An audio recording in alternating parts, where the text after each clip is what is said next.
എന്നിൽ നൽകി.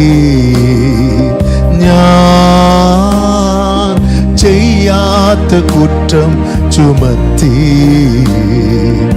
എൻ മനസ്സിൽ ഒരുപാട് വേദനയേകി.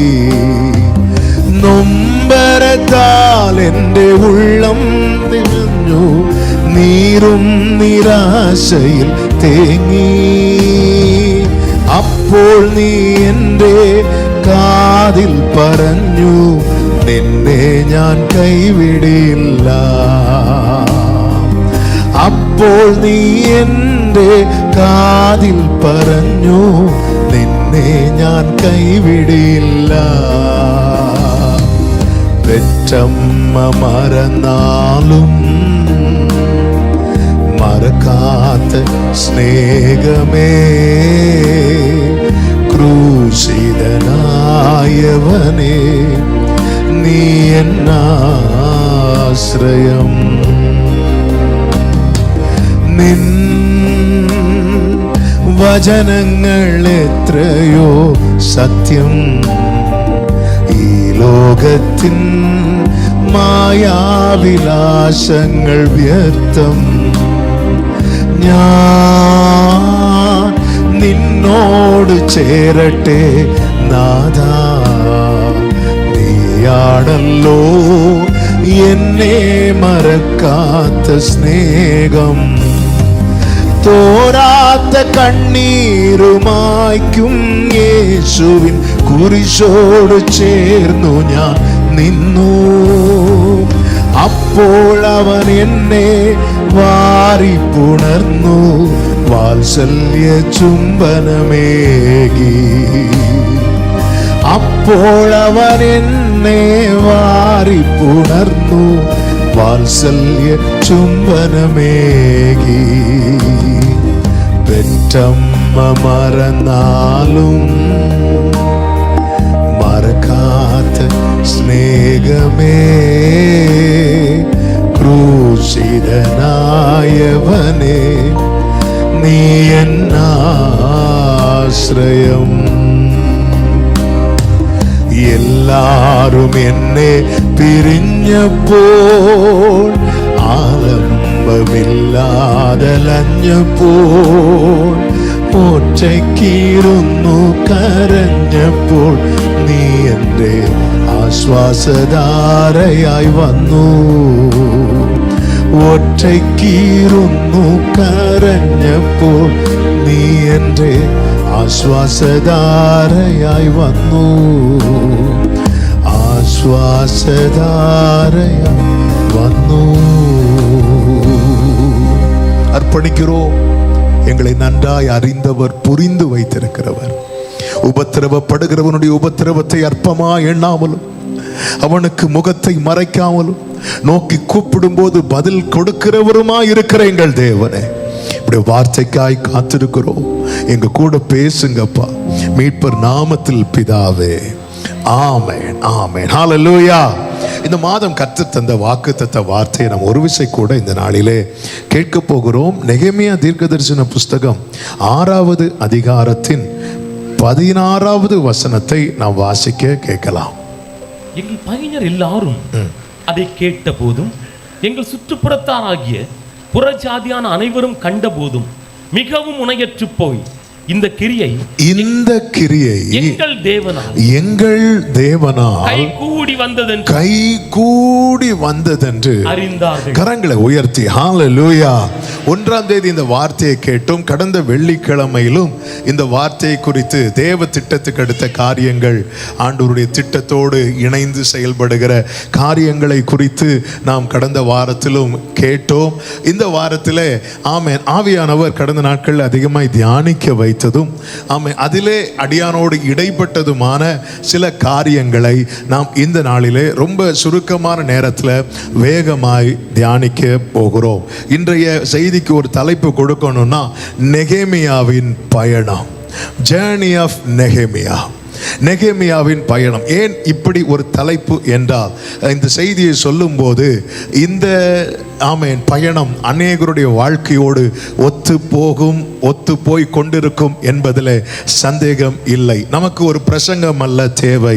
ஆமென். இன்றைக்கு நம்முடைய வாழ்வின் ஓட்டத்திலே கர்த்தர் நம்மோடு கூட இடைபட விரும்புகிற, ஆமென், சொல்ல விரும்புகிற, ஆமென், தளராமல் நாம் ஓடும்படிக்கும் இந்த நெகேமியா 6:16 படி கர்த்தர் நமக்கான எல்லாவற்றையும் செய்து முடிக்கிறதை நாம் பார்க்கிறது மட்டுமல்ல, நம்மை சுற்றிலும் இருக்கிறவர்களுக்கு நம்மை சாட்சியா நிறுத்த போகிறதையும் ஒவ்வொரு தேவ பிள்ளையும் அறிய வேண்டும் என்பதற்காக இந்த நாளிலே கர்த்தர் நம்மோடு கூட பேசி கொண்டிருக்கிறார். நல்ல கவனமாய் கேளுங்கள். இந்த நெகேமியாவின் பயணத்தை 3 பகுதியாக சொல்ல வேண்டுமானால் நிறைய இருக்கிறது. அதை 3 வார்த்தைக்குள்ளே சொல்ல விரும்புகிறேன். இந்த பயணத்தில் எப்படி ஆரம்பிக்கிறது என்றால் துக்கத்தோடு ஆரம்பிக்கிறது. துக்கம். 2வது நீங்க பார்த்தீங்கன்னா இதுல என்ன இருக்கிறது அப்படின்னா தனிமை இருக்கிறது. நெகேமியாவின் பயணத்தில் தனிமை இருக்கிறது. 3வது தடை அல்லது எதிர்ப்பு. இதுதான் நெகேமியாவின் வாழ்க்கை பயணம் என்று சொல்லலாம். ஆமென். அப்போ துக்கத்தை ஒருத்தன் தாண்டுறான், தனிமையை ஒருத்தன் ஜெயிக்கிறான், தடையை ஒருத்தன் மேற்கொள்ளுகிறான்.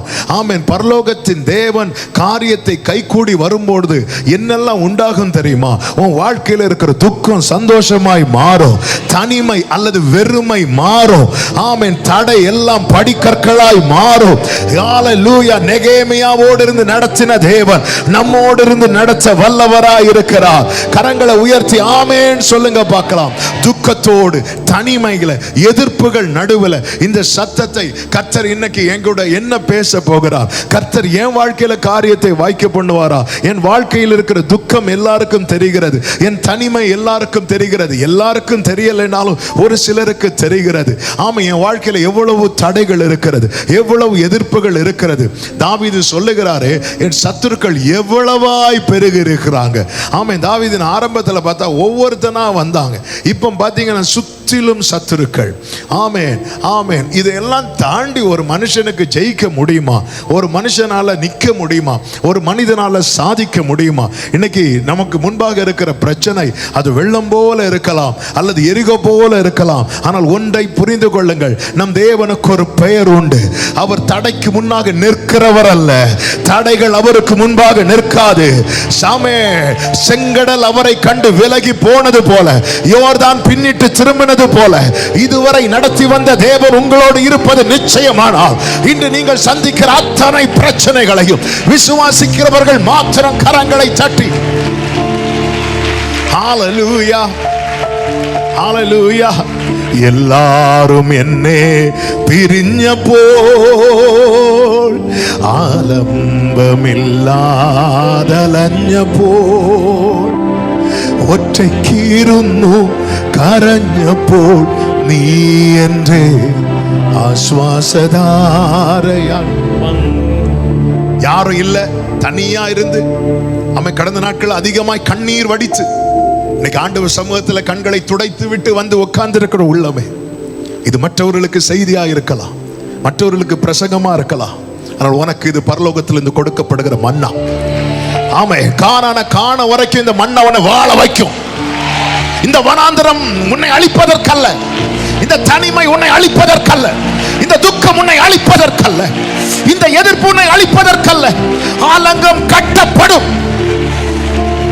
சத்துருவால் அக்கினிக்கு இரையாக்கப்பட்டவைகள் மறுபடியும் கட்டப்படும், தாழ்பால் போடப்படும். உன்னிடத்தில் உள்ள உன் பிள்ளைகள் ஆசீர்வதிக்கப்படுவார்கள். Glory, glory, glory. இடித்து போட்டு சத்துரு சிரித்துக் கொண்டிருக்கிறானே, அந்த சிரிப்புக்கு முற்றுப்புள்ளி, உன் துக்கத்துக்கு முற்றுப்புள்ளி வைக்கும் நாள் சத்துருவின் சிரிப்புக்கு முற்றுப்புள்ளி. ஜீசஸ். உடரபா கரபா சந்தரலாரா. Thank you Holy Spirit. நன்றி. நெகேமியாவின் துக்கம். இந்த 3 வார்த்தைகளை கொஞ்சம் எக்ஸ்பிளைன் பண்ண விரும்புகிறேன். ஆமென், ஆமென். இதுல இருக்கிற தேவனுடைய செயலும், தேவனுடைய திட்டமும், தேவனுடைய நடத்துதலும் ஒரு தேவ பிள்ளை புரிந்து கொள்ள வேண்டும். ஆமென். நன்றாய் கவனமாய் கேளுங்கள். 1வது அதிகாரம் அதனுடைய 2, 3, 4 வசனங்களை பார்க்கும்போது வாசிக்க வேண்டாம், நேரம் இல்லாததுனால. ஆமாம், அர்த்தசஷ்டாவின் அரண்மனையில் நெகேமியா ஒரு அவர் திராட்சரசம் பரிமாறுகிற ஒரு நல்ல பொசிஷன்ல இருக்கிறார். நெகேமியாவுக்கு கொடுக்கப்பட்ட பதவி என்பது ஒரு கவர்னர் போஸ்ட். ராஜாவுக்கு ரொம்ப நெருக்கமானவன், நல்ல ஒரு நிலை. அப்படி இருக்கும்போது எருசலேமில் இருந்து சிலர் வருகிறார்கள், செய்தியோடு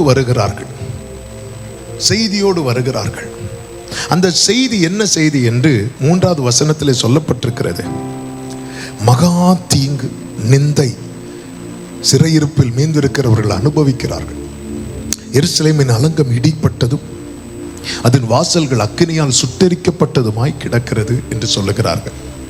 இந்த வார்த்தைகளை கேட்டதும் தான் இந்த துக்கம் ஆரம்பமாகிறது. அப்ப இந்த துக்கத்தின் பிறப்பிடம் என்ன அப்படின்னா, கேட்ட ஒரு செய்தி. நல்ல கவனமா கேளுங்க. 2 விதமான துக்கம் இருக்கிறது.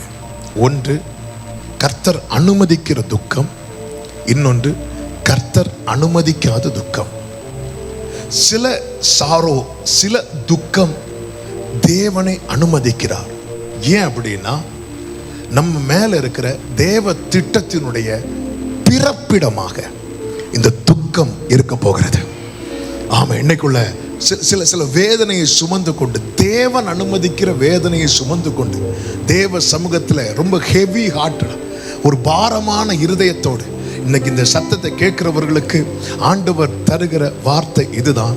உங்களை குறித்த தேவ திட்டம் பிறப்பிக்கப்படுகிற ஒரு பிறப்பிடமாக இந்த துக்கம் கர்த்தர் மாற்றப் போகிறார். நெகேமியாவுக்கு அழைப்பு அல்லது தேவ திட்டம் வந்த பிறகு அல்ல, அவனுக்குள்ள இந்த துக்கம் உண்டானது. இந்த துக்கத்திலே அவனுக்கான தேவ திட்டம் பிறப்பிக்கப்பட்டது. துக்கம் என்பது மூடுகிறது உலக பார்வை, துக்கம் என்பது பிறப்பிக்கப்படுகிறது பரலோகத்தின் பார்வை. ஆமென். இன்னைக்கு ஒரு கேள்வியை முன்வைத்துட்டு நம்ம செய்திக்குள்ள போகலாம். நம்ம சுமக்கிற துக்கம் தேவன் தருகிற துக்கமா அல்லது சத்துரு தருகிற துக்கமா? ஆமா, இது ஒரு தேவ பிள்ளை புரிந்து கொள்ள வேண்டும். இங்க நெகேமியாவுக்குள்ளே உண்டான துக்கம் என்பது அவனை எதற்கு நேராய் கொண்டு போகிறது அப்படின்னா, அவனை ஜெபத்துக்கு நேராய் கொண்டு போகிறது, அவனை தேவனிடத்தில் கொண்டு போகிறது, அவனை தேவ சமூகத்தில் உபவாசத்தில் கொண்டு அமர வைக்கிறது. என்னுடைய துக்கம் என்னை தேவனை விட்டு விலக்குகிறதா இருக்குமானால் அதிலே நான் ரொம்ப கவனமா இருக்க வேண்டும். அந்த துக்கம் நான் சுமக்க வேண்டிய துக்கம் அல்ல. ஆமென். ஒரு ஆமென் சொல்லுங்க பார்க்கலாம். ஆமென். நான் சுமக்கிறத மட்டும்தான் நான் சுமக்கணும். நான் சுமக்க வேண்டியதை மட்டும்தான் நான் சுமக்கணும். ஆமென். நான் சுமக்க எந்த பாரமானாலும் எனக்குரியது அல்லாததை நான் சுமக்க கூடாது. ஆமென். ஒரு ஆமென் சொல்லுங்க பார்க்கலாம். நான் சுமக்க வேண்டிய மிஞ்சினதொன்றையும் கர்த்தர் யாருக்கும் சுமத்த மாட்டார். அப்ப சில காரியங்கள் மிஞ்சி போகுதுன்னா யார் இடைப்பட்டு இருக்கிறார் தெரியுமா? சத்துரு இடைப்பட்டு கொண்டிருக்கிறார். ஆமென். ஆமென். கர்த்தருடைய நாமத்தினாலே அவனை சங்கரிக்கிற நேரம் இது. நீங்க ஒரு துக்கத்தை சுமந்து தேவனிடத்தில் வந்திருக்கிறீங்கன்னா அந்த பாரத்தை கர்த்தர் உங்க மேல வைக்க அனுமதித்திருக்கிறார். நீங்க சுமக்கிற துக்கம் உங்களை தேவனை விட்டு தூரம் போக வைக்குதுன்னா அது நீங்க சுமக்க வேண்டிய துக்கம் அல்ல. எனவேதான் மார்த்தாளை பார்த்து சொல்கிறார், மார்த்தாளை மார்த்தாளை, உன்னால ஏன் சமூகத்தில் உட்கார முடியல தெரியுமா? நீ அநேக காரியங்களை குறித்து கவலைப்படுகிறாய். ஏன்னா நீ சுமக்கிற துக்கம் நான் அனுமதிச்ச துக்கம் கிடையாது. ஆமே, நான் வேதனை என்பது பார்வையில் அழும்போது எல்லாருடைய பார்வையும் ஒரே போல தான் இருக்கும். அவங்க கண்ணில் கண்ணீர் வருது, இவங்க கண்ணில் கண்ணீர் வருது. ஒரு நடிகரை கொண்டு விட்டு அள விட்டாலும் சூப்பராக அழுவாங்க. ஆமாம், இந்த எலெக்ஷன் டைமில் கண்ணீருக்கெல்லாம் இனி பஞ்சமே இருக்காது இன்னும் ஒரு வாரத்துக்கு. ஆமாம், அந்த கண்ணீர்லாம் எல்லாம் கண்ணீர் தான், எல்லாம் கண்ணீர் தான். ஆமாம், ஆனால் அந்த கண்ணீரை ஒருத்தர் டெஸ்ட் பண்ணுவார். அல்லேலூயா. இந்த சூட்டில் கண்ணீர் வரும். சிலருக்கு நல்லா சிரிச்சு அழுதுருவாங்க. ஆமாம், சிலருக்கு சீரியல் பார்த்தா இவங்களும் சர்ச்சு கூட கர்ச்சியோட வர மாட்டாங்க, ஆனா சீரியல் டவலோட இருப்பாங்க. விட்டா பக்கத்துல 2 பக்கெட்டும் கூட வச்சிருப்பாங்க. அழுகை என்பது பார்வைக்கு ஒரே தான். இது கண்ணீர். கண்ணீருக்கு டேஸ்டும் ஒண்ணுதான். கண்ணீர் என்ன டேஸ்ட்ல இருக்கும்? கொஞ்சம் உப்பு குறைச்சு போடுங்க. கரெக்டு. ஏன்னா அந்த கண்ணீரை டேஸ்ட் பண்ணாத யாருமே இருக்க மாட்டாங்க. எஸ்பெஷலி தேவனால் நடத்தப்படுறவங்க கண்டிப்பா கண்ணீரை டேஸ்ட் பண்ணியிருப்பாங்க. எல்லாரும் என்னே പിരിഞ്ഞപ്പോൾ ആലംബമില്ലാതലഞ്ഞപ്പോൾ ഒറ്റയ്ക്കിരുന്നു കരഞ്ഞപ്പോൾ നീ എൻ്റെ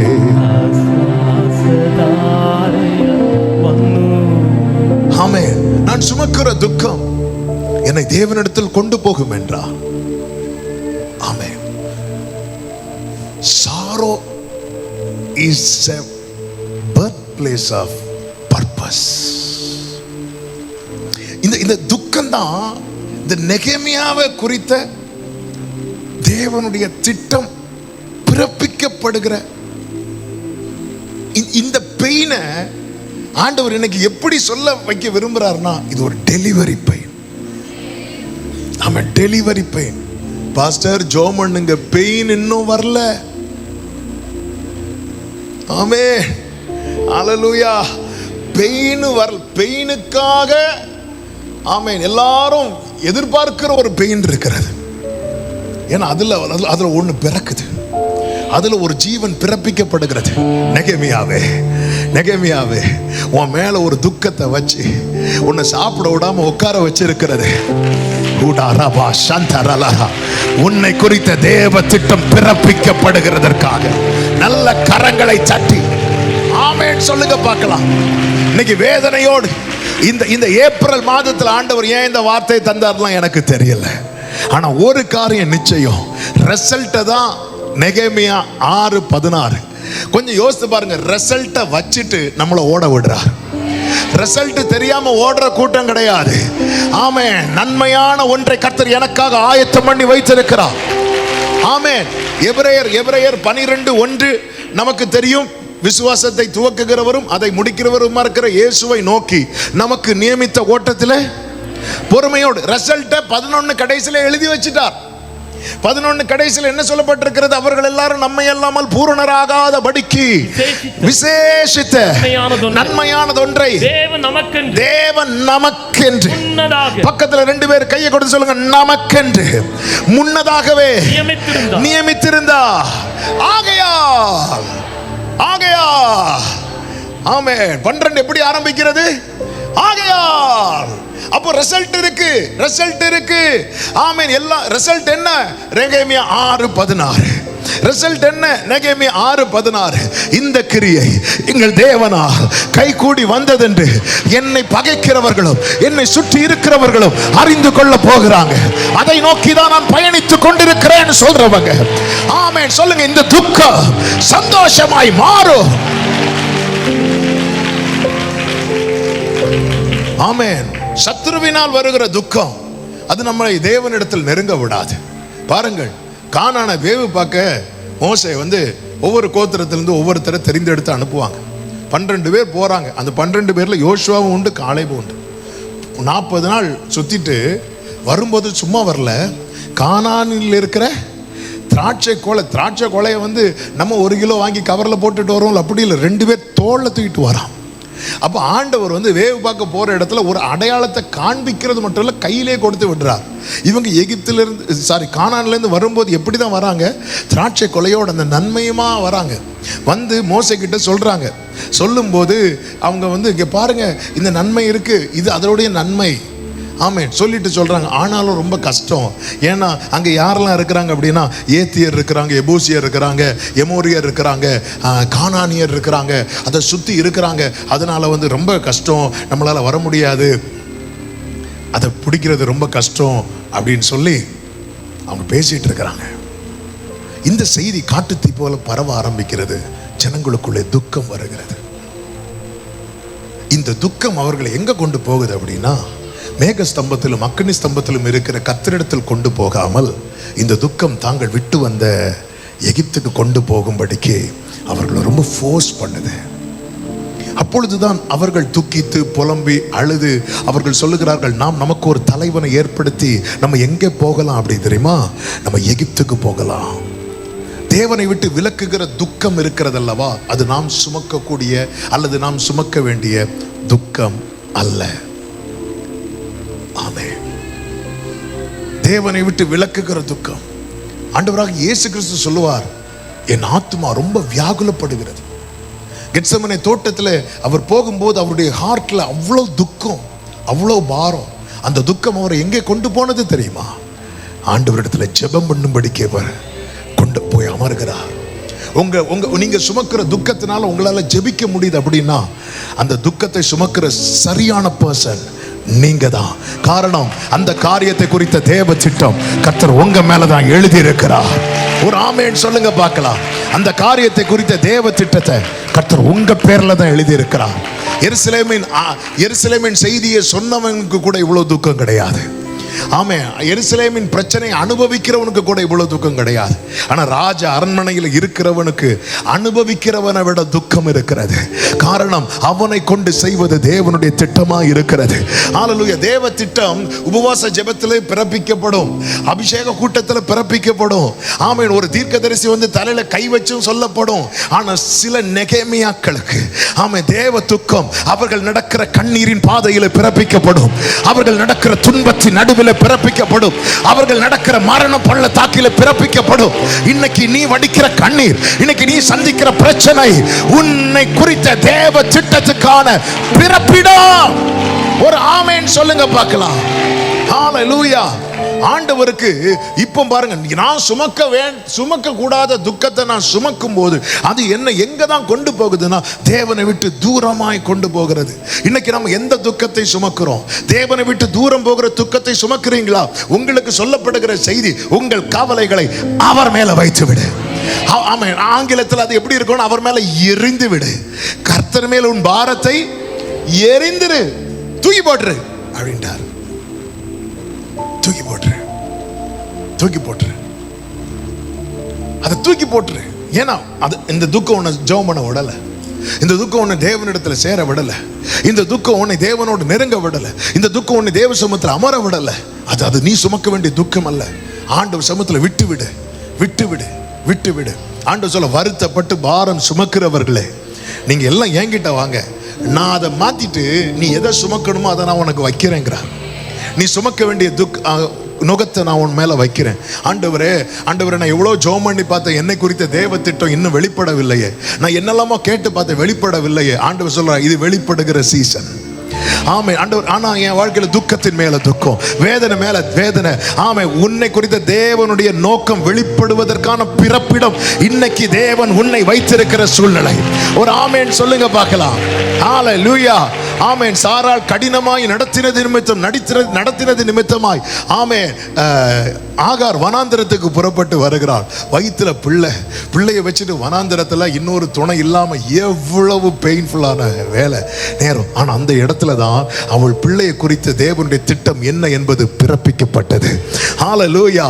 நீங்க வேதத்துல இப்படி நிறைய சாட்சிகளை நமக்கு சொல்ல முடியும். ஒரு தேவ பிள்ளை, நான் சுமக்கிற இந்த துக்கத்தினால நான் இதுவரை இல்லாத அளவுக்கு அதிகமா ஜெபம் பண்றேன், இதுவரை இல்லாத அளவுக்கு அதிகமா ஆண்டவர்கிட்ட நெருங்குறேன், இதுவரை இல்லாத அளவுக்கு தேவனை தேடுகிறேன், இதுவரை இல்லாத அளவுக்கு வார்த்தையை நான் படிக்கிறேன் அப்படின்னா இந்த துக்கம் தேவன் நீங்கள் சுமக்கும்படி உங்கள் மேல வைத்தது. கர்த்தர் தருகிற வார்த்தை, இந்த துக்கம் நிச்சயம் சந்தோஷமாய் மாறும். ஆமென், ஆமென். ஆண்டவர் இஸ்ரவேலருக்கு வாக்கு கொடுக்கிறார். வாக்கு கொடுக்கும் போதே எப்படிதான் கொடுத்தார் என்றால், இந்த வார்த்தையை நான் டச் பண்ணதுனால இதை சொல்லும்படி விரும்புகிறேன். ஆமென். ஆண்டவர் வந்து தருவேன்னு சொல்லல, தந்துட்டேன்னு சொல்லுவார். யார்கிட்ட சொல்லுவார் அப்படின்னா ஆபிரகாம்கிட்ட சொல்லுவார்.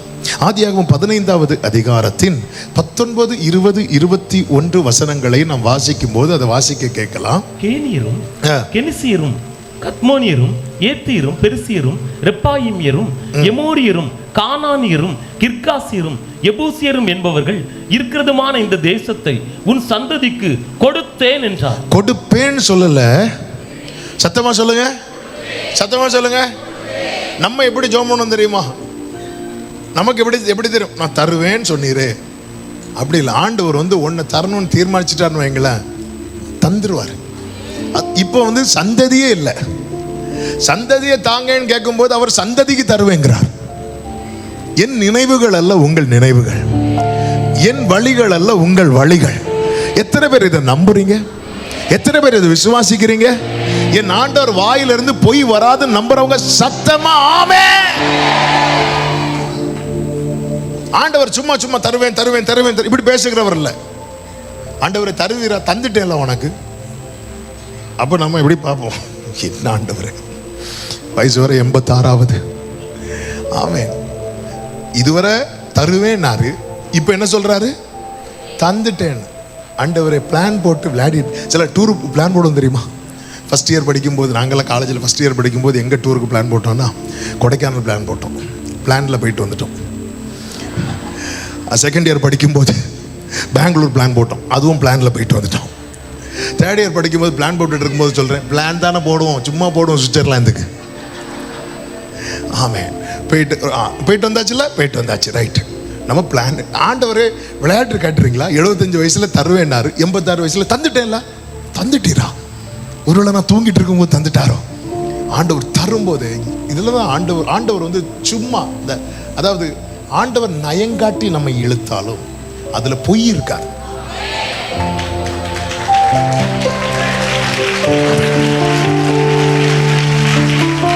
ஆண்டவர் ஆசை காட்டி இழுத்தாலும் அதுல என்ன இருக்காது தெரியுமா? பொய். ஆண்டவர் சொல்லும் போது தெளிவா சொல்றார். ஆமென். என்ன சொல்றார்?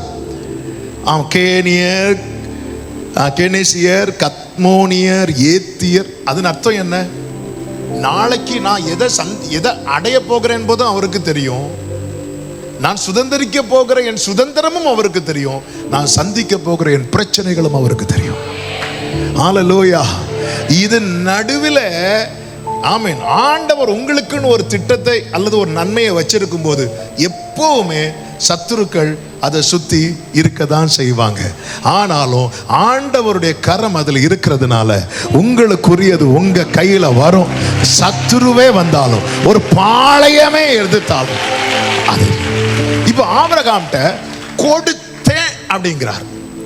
இப்ப 400 வருஷம் கடந்தாச்சு. இப்ப மோசே வனாந்திரத்தில் ஆடு மேய்த்து கொண்டிருக்கிறார். ஆமே.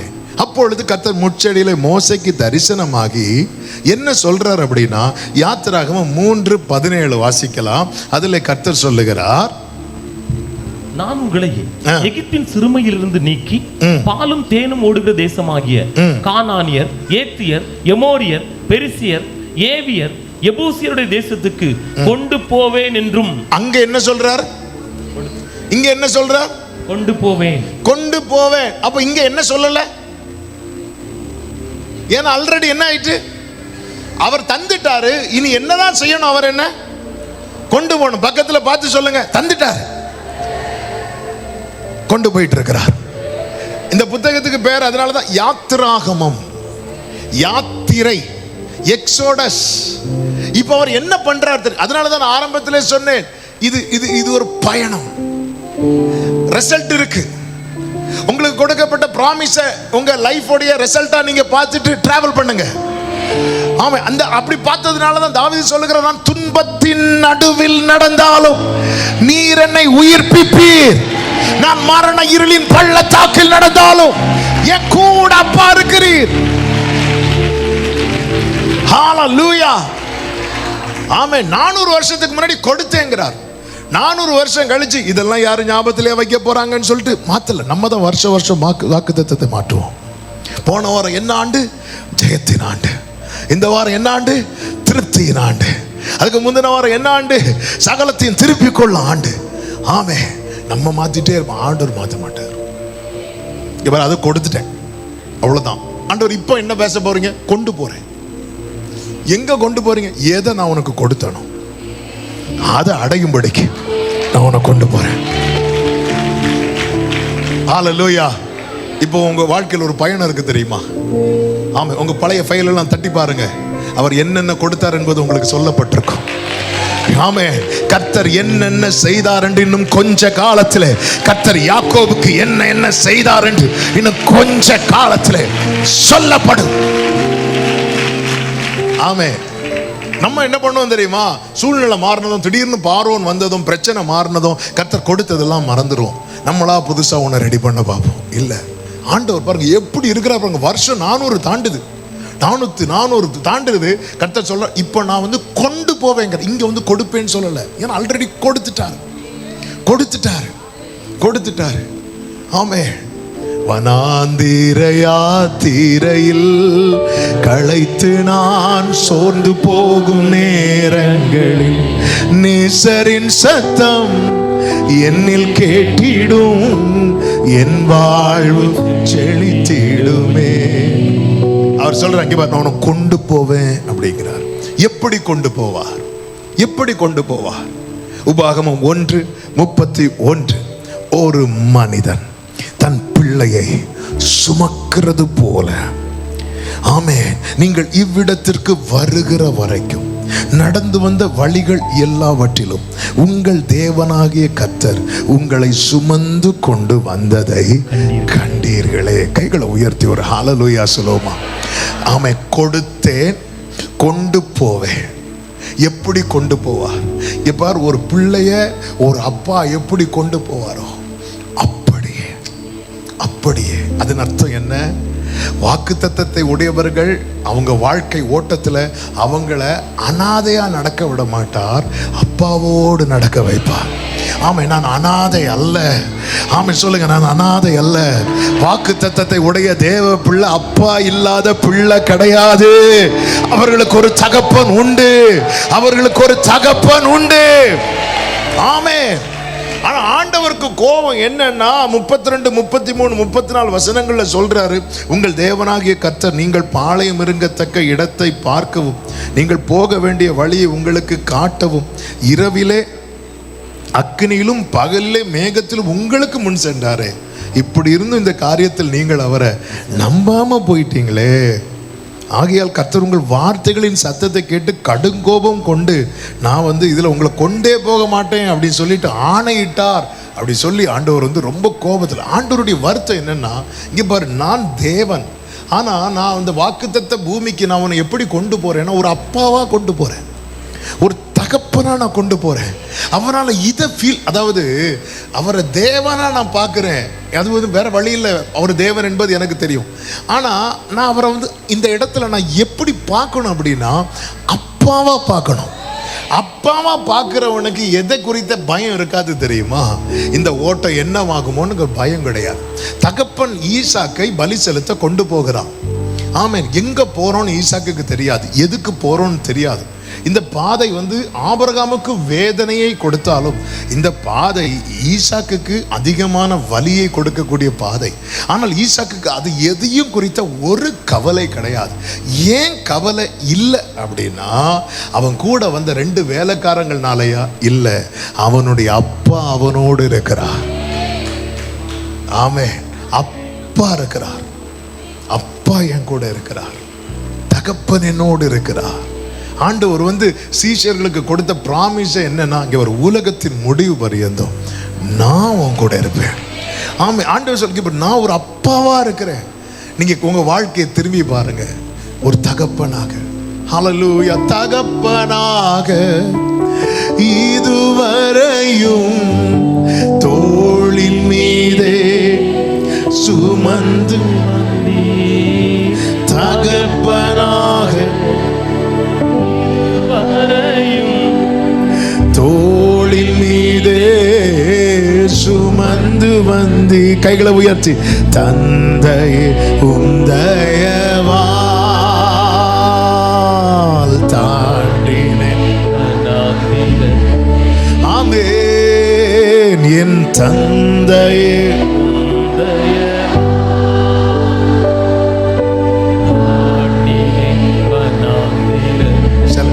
சிலர் சொல்லுவாங்க தெரியுமா, பாவம் அப்பா இல்லாத பிள்ளைன்னு. ஒரு ரட்சிக்கப்பட்ட தேவ பிள்ளை அப்படி சொல்லவே கூடாது. ஆமே. அதுல 2016 இருந்து என்ன ஆண்டவர் ரொம்ப ட்ரெயின் பண்ணதே நீ அப்படி நினைக்கவே கூடாது. ஆமே. அல்லேலூயா. அப்பா யாரு சொன்ன, ஒரு அப்பா அப்பா ஒரு பிள்ளையை சுமக்கிறது போல. நான் மனத்தாழ்மையா சொல்லுவேன், ஆண்டவருக்கு மகிமைக்காக. கிட்டத்தட்ட என் தகப்பனார் மரித்து 10 ஆண்டுகள் ஆக போகிறது. இந்த நவம்பர் வந்தா 10 ஆண்டு. இந்த 10 ஆண்டுல அப்பா இருந்திருந்தா, அப்பா இல்லையே அப்படிங்கிற ஒரு ஏக்கம் வராதபடி என் ஆண்டவர் எல்லாவற்றால நிரப்பி கிருபையாய் வழி நடத்தினார். என்ன ஃபீலிங்ஸ் இருக்குன்னா, இந்த நன்மையை அப்பா பார்க்கலையே, இப்படி ஒரு நன்மை லைஃப்ல இதை பார்க்கலையே, அப்படி ஒரு வருத்தம் இருக்கும், அந்த வழி இருக்கும். ஆமே. ஆனா அப்பா இருந்திருந்தா எனக்கு இதை செஞ்சிருப்பாங்களே, இப்ப அப்பா இல்லையே, எனக்கு செய்ய யாரும் இல்லையே அப்படிங்கிற ஒரு நிலைமையை வர என் ஆண்டவர் விடவே இல்லை. அதே தேவன் தான் சொல்றாரு, இங்க பாரு, நான் உனக்கு கொடுத்துட்டேன், இப்போ நான் என்ன பண்ணிட்டு இருக்கிறேன் தெரியுமா, உன்னை கொண்டு போயிட்டு இருக்கிறேன். ஆமென். நீ தீயையும் கடக்கிற சூழ்நிலை வரும், தண்ணீரை கடக்கிற சூழ்நிலை வரும். நான் உனக்கு ப்ராமிஸ் பண்றேன், உனக்கு நான் கொடுத்த இடத்துக்கு கொண்டு போவேன். உனக்கு நான் கொடுத்ததை நோக்கி நம்புறவங்க மட்டும், எனக்கு கொடுத்தவர் என்னை கொண்டு போவா, எனக்கு வாக்குத்தத்தத்தை கொடுத்தவர் என்னை கொண்டு போவா. ஆமென் சொல்லுங்க பார்க்கலாம். ஹல்லேலூயா. எனக்கு வாக்குத்தத்தத்தை கொடுத்தவர் என்னை கொண்டு போவா. அதனாலதான் யோபு பாருங்க, யோபு உட்கார்ந்து இருக்கிறான், சாம்பல்ல உட்கார்ந்து இருக்கிறான், வேதனையில உட்கார்ந்து இருந்துட்டு என்ன சொல்றது, நான் போகும் வழியை. ஆமென். அவனுக்கு தெரியும் இது ஒரு பயணம், இது ஒரு பயணம். சில இடத்துல பாருங்க, ஆமென், இப்போ இந்த ஃப்ளைட்ல எல்லாம் போகும்போது நீங்க பார்த்தீங்கன்னா நேராக போய் ஃப்ரீயாக திடீர்னு மேகமூட்டங்கள்லாம் இருக்கிற இடத்துக்கு ஃப்ளைட்டு போகும்போது அப்போ திடீர்னு ஒரு சிக்னல் காட்டும். என்ன சிக்னல்னா, பெல்ட்டு போட்டுருங்க, ஏன்னா வண்டி இப்போ எங்கள் இதுக்குள்ளே போக தெரியுமா, ஒரு பெரிய மேகமூட்டத்துக்குள்ளே போகும்போது, அதனால் ஒரு சின்ன ஷேக் இருக்கும், சில டைம் நல்லா ஆடும். அப்போ அந்த டைமில் எல்லோரும் என்ன பண்ணுவாங்க, அந்த டைம் தான் அந்த ஏர் ஹோஸ்டஸ் பேசஞ்சருக்கு ஏதாவது ஸ்நாக்ஸ் அப்படி ஏதாவது கொடுத்துட்டு இருக்கவங்க கூட என்ன பண்ணுவாங்கன்னு அதெல்லாம் ஸ்டாப் பண்ணிட்டு போய் உட்காந்துருவாங்க. எல்லாரும் பெல்ட்டை போட்டுட்டு அப்படியே இருப்பாங்க. ஆனால் எல்லாருக்குமே என்ன தெரியும் அப்படின்னா, ஃபஸ்ட்டே அனௌன்ஸ்மெண்ட் வரும், இந்த உங்களுக்கு சர்வ் பண்ணிட்டு இருக்கிறவங்க இப்போ ஸ்டாப் பண்ணிட்டாங்க, இந்த டர்புலன்ஸ்லாம் முடிஞ்சதுக்கப்புறம் திருப்பி சர்வீஸ் தொடரும் அப்படிம்பாங்க. அப்போ எல்லாரும் பெல்ட்டை போட்டுட்டு எப்படி இருப்பாங்க, என்ன நம்பிக்கையில் இருப்பாங்க தெரியுமா, இன்னொரு 2 நிமிஷத்தில் இந்த பிரச்சனை மாறும். ஆமென். ஏன்னா வண்டி என்ன பண்ணிட்டு இருக்கு தெரியுமா, போயிட்டே இருக்கு. அப்போ இந்த மேகமூட்டம் தாண்டினதுக்கப்புறம் நார்மல் ஆயிரும்.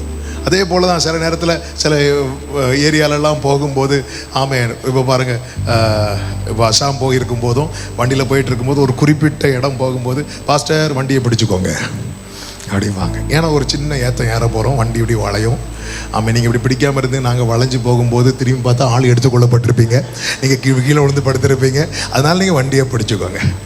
அப்போது நமக்கு என்ன தெரியுதுன்னா, இந்த ஜேர்னியில் இது ஒரு பார்ட், இதை நான் கிராஸ் பண்ண போகிறேன், கிராஸ் பண்ணது வரை எனக்கு கொஞ்சம் கஷ்டமாக இருக்கும்.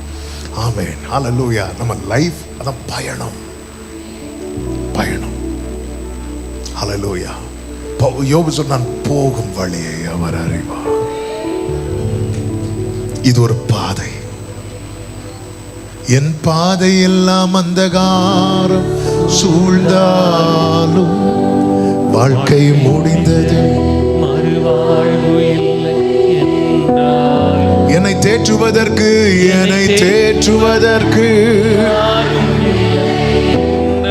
கைகளை உயர்த்தி சொல்லுவோம், நம்புவேன் என் இயேசு ஒருவரை. உங்க வாழ்க்கை பயணத்துல, ஆமா, நீங்க இந்த துக்கம் என்கிற ஒரு காரியம் இருக்குல்ல, ஆண்டவர் சீஷர்கள்ட்ட சொல்லுவார், நீங்க நீங்க நீங்க அழுது புலம்புவீங்க அப்படிங்கிற, அது ஆண்டவர் அலோவ் பண்றது. அது அப்படி சொல்லிட்டு அவர் ஏதோ கூட கம்பேர் பண்ணுவார் அப்படின்னா, ஒரு பிரசவ ஸ்திரீ. அவருடைய இந்த கம்பேரிசனை பார்த்தீங்கன்னா, இன்னைக்கு நீங்க சுமக்கிற துக்கம் உங்களை ஆண்டவருக்கு நேராக திருப்பி இருக்கிறதுனா, இதுக்குள்ளேருந்து ஒன்று பிறப்பிக்கப்பட போகிறது. அதுதான் காட்ஸ் பர்பஸ், தேவ திட்டம். ஒரு ஆமேன் சத்தமா சொல்லுங்க பார்க்கலாம். 2வது நேரம் போகிறது. ஆமேன். 2வது தனிமை, லோன்லினஸ். நெகேமியா 2:12 சொல்லப்பட்டிருக்கிறது, நான் சில மனுஷரை கூட்டிக் கொண்டு ராத்திரியிலே எழுந்து நகர சோதனை செய்தேன், ஆனாலும் எருசலேமுக்காக செய்யும்படி என் தேவன் என் மனதிலே வைத்ததை நான் ஒருவருக்கும் அறிவிக்கவில்லை. நான் ஏறிப்போன மிருகமே அல்லாமல் வேறொரு மிருகமும் என்னோடு இருந்ததில்லை. ஒரு தேவ பிள்ளைய ஆண்டவர் சீக்ரெட் பிளேஸ்ல உருவாக்குவார். இந்த சீக்ரெட் பிளேஸ் எல்லாரும் சொல்லுங்க பார்க்கலாம், ரகசிய இடம். சொல்லுங்க பார்க்கலாம். இந்த ரகசிய இடத்துக்கான பெயர் தான் தனிமை. ஆமே. என் வாழ்க்கையில தனிமை அப்படிங்கிற ஒரு நிலையில யாராவது இதை கேட்டுட்டு இருக்கீங்கன்னா, அந்த தனிமைக்கு இன்னொரு பெயர் இருக்கிறது, சீக்ரெட் பிளேஸ். தீங்கு நாளிலே கூடார ஒளித்து வைத்தீரே உம் வேளைக்காகவே. சீக்கிரம் தனிமையை வந்து நீங்க வந்து ரெண்டு விதமான தனிமை இருக்கிறது. நம்மளா வருத்தி கொள்ளுகிற தனிமை இருக்கிறது. அதுக்கு இல்லை, தேவன் அலோவ் பண்ணுவார். சில நேரத்தில் நமக்கு நம் தொடர்பில் இருக்கிறவர்களுக்கு கூட தொடர்பு கொள்ள முடியாதபடிக்கு கர்த்தர் மதிலை எழுப்புவேன் அப்படின்னு சொல்லி ஓசியா 2 சொல்லப்பட்டிருக்கிறது. இதுக்கு ஒரு பெயர். இந்த தனிமைக்கு ஆண்டவர் தருகிற வார்த்தை சீக்ரெட் பிளேஸ். நிறைய லீடர்ஸை இப்படிப்பட்ட சீக்ரெட் பிளேஸ்ல தான் உருவாக்க தனியா கொண்டு போனார். தனித்து கொண்டு போகப்பட்ட நபர்கள்ல நம்பர் 1 பைபிளை யாரை பார்க்கலாம்னா ஜீசஸ் கிரைஸ்ட். கூட்டத்தில் இருந்து அப்படி தனித்து.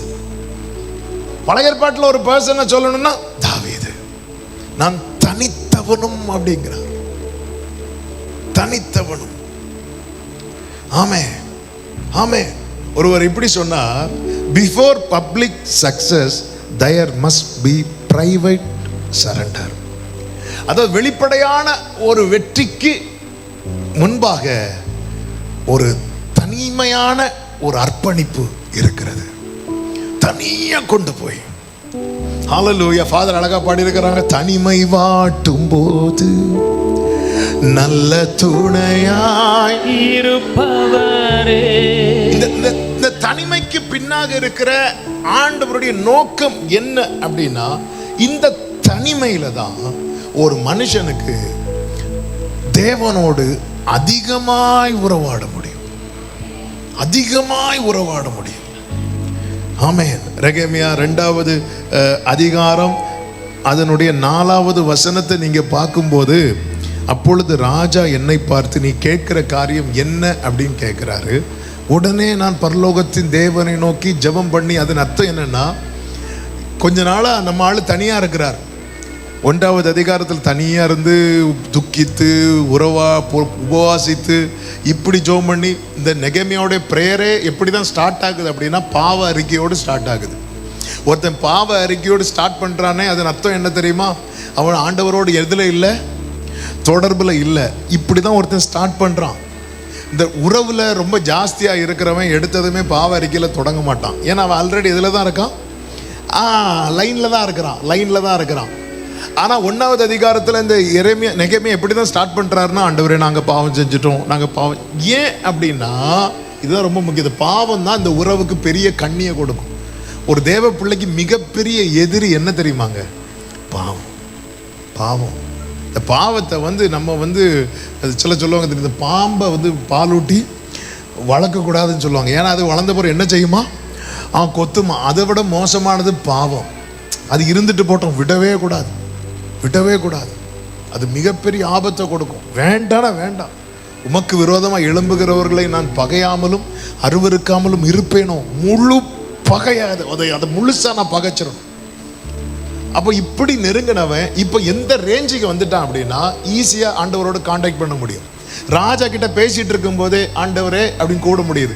இன்னைக்கு நம்ம ஆண்டவர்கிட்ட ஏதாவது ஒரு விஷயத்தை சொல்லணும்னா மினிமம் 1 hour ஆகுது லைன் கிடைக்க. கரெக்டா இல்லையா? ஏன் தெரியுமா?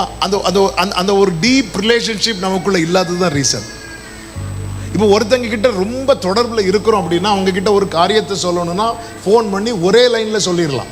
ஆனா எந்த தொடர்பும் எந்த ஒரு கான்டாக்டும் இல்லாதவங்கள்ட்ட எடுத்ததுமே உடனே சொல்ல முடியாது. அவங்க கிட்ட ஒரு அறிமுகம் கொடுக்கணும், அவங்க கவனத்தை திருப்பணும், அவங்க நம்ம சொல்றதை கேட்குற ரேஞ்சுக்கு அவங்க மனசு. பாருங்க, எஸ்தர் அகஸ்வேரு ராஜாவுக்கு மனைவி தான், அதுக்காக நியமிக்கப்பட்டவள் தான். ஆனால் 2 பேருக்கும் தொடர்பு இல்லாமல் இருக்கிறது. எனவே அந்த தொடர்பை உருவாக்கி நல்ல ஒரு உறவுக்குள்ள போனதுக்கு அப்புறம் தான் தன்னுடைய மேட்ரே எஸ்தர் ஓப்பன் பண்றாங்க. எடுத்ததும் போய் ஆமானுக்கு தலை அப்படின்னு சொன்னதும் அம்மாக்கு தலையை காணாது. ஃபர்ஸ்ட் போனதுமே அவன் எப்படி போறாங்கன்னா, ஒரு விருந்து வச்சிருக்கிறேன், அடுத்து ஒரு விருந்து வச்சிருக்கிறேன், அப்படி மெதுவா. அப்போ ஒரு தேவ பிள்ளைக்கு என்ன தேவை அப்படின்னா, அந்த ஒரு இன்டிமேசின்னு சொல்லுவாங்கல்ல, அந்த ஒரு டீப் ரிலேஷன்ஷிப். இதுக்காகவே கர்த்தர் என்ன பண்றாரு தெரியுமா? சில உறவுகளை நம்ம நெருங்க விடாம அவர் ஒரு மதிலை கட்டி அந்த மதிலுக்குள்ள நாம மட்டும் இல்ல அவரும் உட்கார்ந்திருந்து அதனாலதான் ஆண்டவராகிய இயேசு கிறிஸ்து ஜெபிக்க சொல்லி கொடுக்கும் போது, நீயோ ஜெபம் பண்ணும் போது உன் அறை வீட்டுக்குள் பிரவேசித்து கதவை பூட்டு, அப்பொழுது அந்த ரங்கத்தில் இருக்கிற உன் பிதா. அதன் அர்த்தம் என்ன? ஆமென். நீ ஜெபிக்கும்படி கதவை பூட்டும் போதே அந்த டோருக்குள்ள நானும் உட்கார்ந்துருவேன். ஆமென். இப்போ ஆண்டவர் அனுமதிக்கிற இந்த தனிமைக்காக கர்த்தருக்கு ஸ்தோத்திரம். அது மட்டும் இல்ல, எதுக்கு இதை அப்படி அனுமதிக்கிறார் அப்படின்னா ஆண்டவருடைய சத்தத்தை வந்து தெளிவாய் கேட்க. நெகேமியாவே உன் வாழ்க்கையில இப்படி ஒரு தனிமைக்கு என்ன பிளேஸ் சொன்னேன்? Secret place. ஒரு ஆமென் சொல்லுங்க. அதுக்காக நீங்க போய் ஒளிச்சிருக்காதீங்க வீட்டில். இந்த சவுளை மாதிரி ஒளிச்சிருக்க கூடாது. ஆண்டவர் நம்மளை வச்சிருப்போம். நம்மளை சுற்றி தான் எல்லா உறவுகளும் இருப்பாங்க. ஆனால் நம்ம ஒரு லோன்லியாக நம்ம ஃபீல் பண்ண வச்சுட்டே இருப்பார். எதுக்கு அப்படின்னா அது வந்து ஒரு பனிஷ்மெண்ட்டை நீங்கள் நினைக்கக்கூடாது. ஆண்டவருடைய சத்தத்தை இந்த நாய்ஸ் பாருங்க. இந்த எலியாவுக்கு ஏன் கொஞ்சம் வேகமாக போகிறனால வாயெல்லாம் கொஞ்சம் எனக்கு அடுத்த செய்தி முடிக்கணும். ஹல்லேலூயா. இன்னும் நீங்கள் எதிர தொடர்ச்சி கேட்கணும். அடுத்த வாரம் சிங்கப்பூர் வாங்க. கர்த்தருக்களை ஆசீர்வதிப்பாராக. பாருங்க, இந்த எலியாவுக்கு ஆண்டவர் தம்மை வெளிப்படுத்தும் போது 1 ராஜாக்கள் 19வது அதிகாரத்தில் நீங்க கவனிச்சீங்கன்னா தெரியும், பூமி எதிர்ச்சி உண்டாகுது. அதுல கர்த்தர் இல்லை அப்படின்ட்டு. அக்கினி பெருங்காற்றடிக்குது, அதுல கர்த்தர் இல்லை அப்படின்னு வருது. அடுத்து ஒரு மெல்லிய சத்தம். ஆமென். அதன் அர்த்தம் என்ன? ஆண்டவருடைய சத்தம் வந்து எதுல நமக்கு கேட்காது அப்படின்னா நாய்ஸ் இருக்குல்ல, நாய்ஸ், இரைச்சல்ல நமக்கு ஆண்டவருடைய சத்தத்தை கேட்காது. அமைதியில தான் ஆண்டவருடைய சத்தம் கேட்கும். நம்ம ஏன் ஆண்டவர் அந்த இரைச்சலின் நடுவில் இருந்து தனியா கொண்டு வரார் அப்படி தெரியுமா? ஆண்டவருடைய சத்தம் இன்னது என்பதை நம்ம தெளிவாய் கேட்பதற்காக. அதனால ஆண்டவர் வந்து சில நேரத்தில் பாருங்க, நம்ம ஒரு கூட்டத்திலேயே இருந்துட்டு இருப்போம், திடீர்னு நமக்கு ஒரு பலவீனத்தை போட்டு நம்மளை உட்கார வச்சிருவார். எதுக்கு அப்படின்னா, ஆண்டவர் அவங்க எல்லாம் இருக்கும்போது என்னால் இருக்க முடியல. இல்லை, நீ உட்கார்ந்திருந்து, நீங்கள் அமர்ந்திருந்து நானே தேவன் என்று. அதனால தான் நீங்க பாருங்க, ஒரு பெரிய மாஸ் கிரவுட் எலியாவை சுத்தி இருக்குது. ஆண்டவர் பார்த்தார், இவனை இப்ப தனியா கொண்டு வரணுமே, என்ன செய்ய? வார்த்தையை யார் வாயில போட்டா இவன் தனியா வருவான்? ஏசபேல் வாயில போடுவோம். ஓஹோ, நீங்க தான் பேச வைக்கிறதா ஆண்டவரே? ஏசபேல் பேசினால ஏசபேல் எலியாவை தேடி வந்ததாட்டு பைபிள்ல இருக்கா? இல்ல. ஏன்னா இந்த மேட்டரை வேற யாரு சொன்னாலும் எலியா இப்ப தனியா வர மாட்டாரு. இப்ப எலியா தனியா வரணும்னா ஏசபேல் வாயை திறந்து ஏதாவது சொல்லணும். அன்னாள் தனியா வரணும்னா பெனினால் வாயை திறந்து ஏதாவது சொல்லணும். ஆமே. இந்த செய்தியை ஒருவேளை பெனினால் கேட்டிருந்தா, ஆண்டவரே உங்க விளையாட்டுக்கு நான் தான் கிடைச்சானா? என்ன பார்த்தா உங்களுக்கு பாவமா தோணலையா? ஆமே. ஏசபேல் சொல்லிட்ட, நாளைக்கு இந்த நேரத்துக்கு நான் எலியாவை கொலை செய்ய போறேன், நான் பிராணனை வாங்க போறேன், அதோட முடிஞ்சு. நம்மால் ஓடி போறார் தனியா உட்கார்ந்துருது. இந்த தனிமையில எலியாவோடு ஒரு வேலைக்காரனை முந்தின அதிகாரத்தில் தானே சொல்லிட்டு இருப்பார், நீ போய் மேகம் தெரியுதா பாருன்னு. இங்க ஒருத்தனும் இல்லை. தனிமை. எதுக்கு தெரியுமா? அவருடைய சத்தத்தை தெளிவா கேட்கணும். எதை குறித்து கேட்கணும்? உன் ஓட்டத்தை குறித்து கேட்கணும். நீ பண்ண வேண்டிய பிரயாணம் வெகு தூரம். இது கேட்கணும். ஆமா, இரைச்சல்கள் நடுவில் உன்னால சத்தம் கேட்க முடியாதுன்னா கர்த்தர் உன்னை நயங்காட்டி தனியா இழுத்து கொண்டு போய், ஓ ஹல்லேலூயா, கர்த்தருடைய சத்தம் இன்னது என்கிறது உனக்கு தெளிவாயிட்டுன்னு வச்சுக்கோயேன். அதுக்கப்புறம் எலிசாலும் சேர்ந்துருவாங்க. ஆமே. இன்னைக்கு பாருங்க, யாக்கோபுக்கு தெரியணும் உன்னை குறித்த தேவ திட்டம். நீ வந்து யாக்கோபு இல்லடா, நீ யாரு தெரியுமா? இஸ்ரவேல்னு தெரியணுங்கிறதுக்காக யாபோக்காற்றின் கரையில தனியா கொண்டு உட்கார வச்சார். அப்படி உட்கார வைப்பதற்காகவே கர்த்தர் பயன்படுத்தின பாத்திரம் தான் ஏசா. எலியாவுக்கு ஒரு ஏசபேல் என்றால் யாக்கோபுக்கு ஒரு ஏசா. உனக்கு கர்த்தர் யாரை வைத்திருக்கிறார் என்பதை பார். ஆமென். ஆமா, இன்னைக்கு உங்களுக்கு விரோதமா எழும்புற ஒரு ஏசபேலா இருக்கலாம், ஒரு ஏசாவா இருக்கலாம். அது உங்களை செப்பரேட் பண்ணுது அப்படின்னா, அது உங்களை தனியா கொண்டு உட்கார வைக்குதுன்னா, ரெடியாய்க்கோ. கர்த்தருடைய சத்தம் உன் காதுல கேட்கிற டைம். ஹalleluya.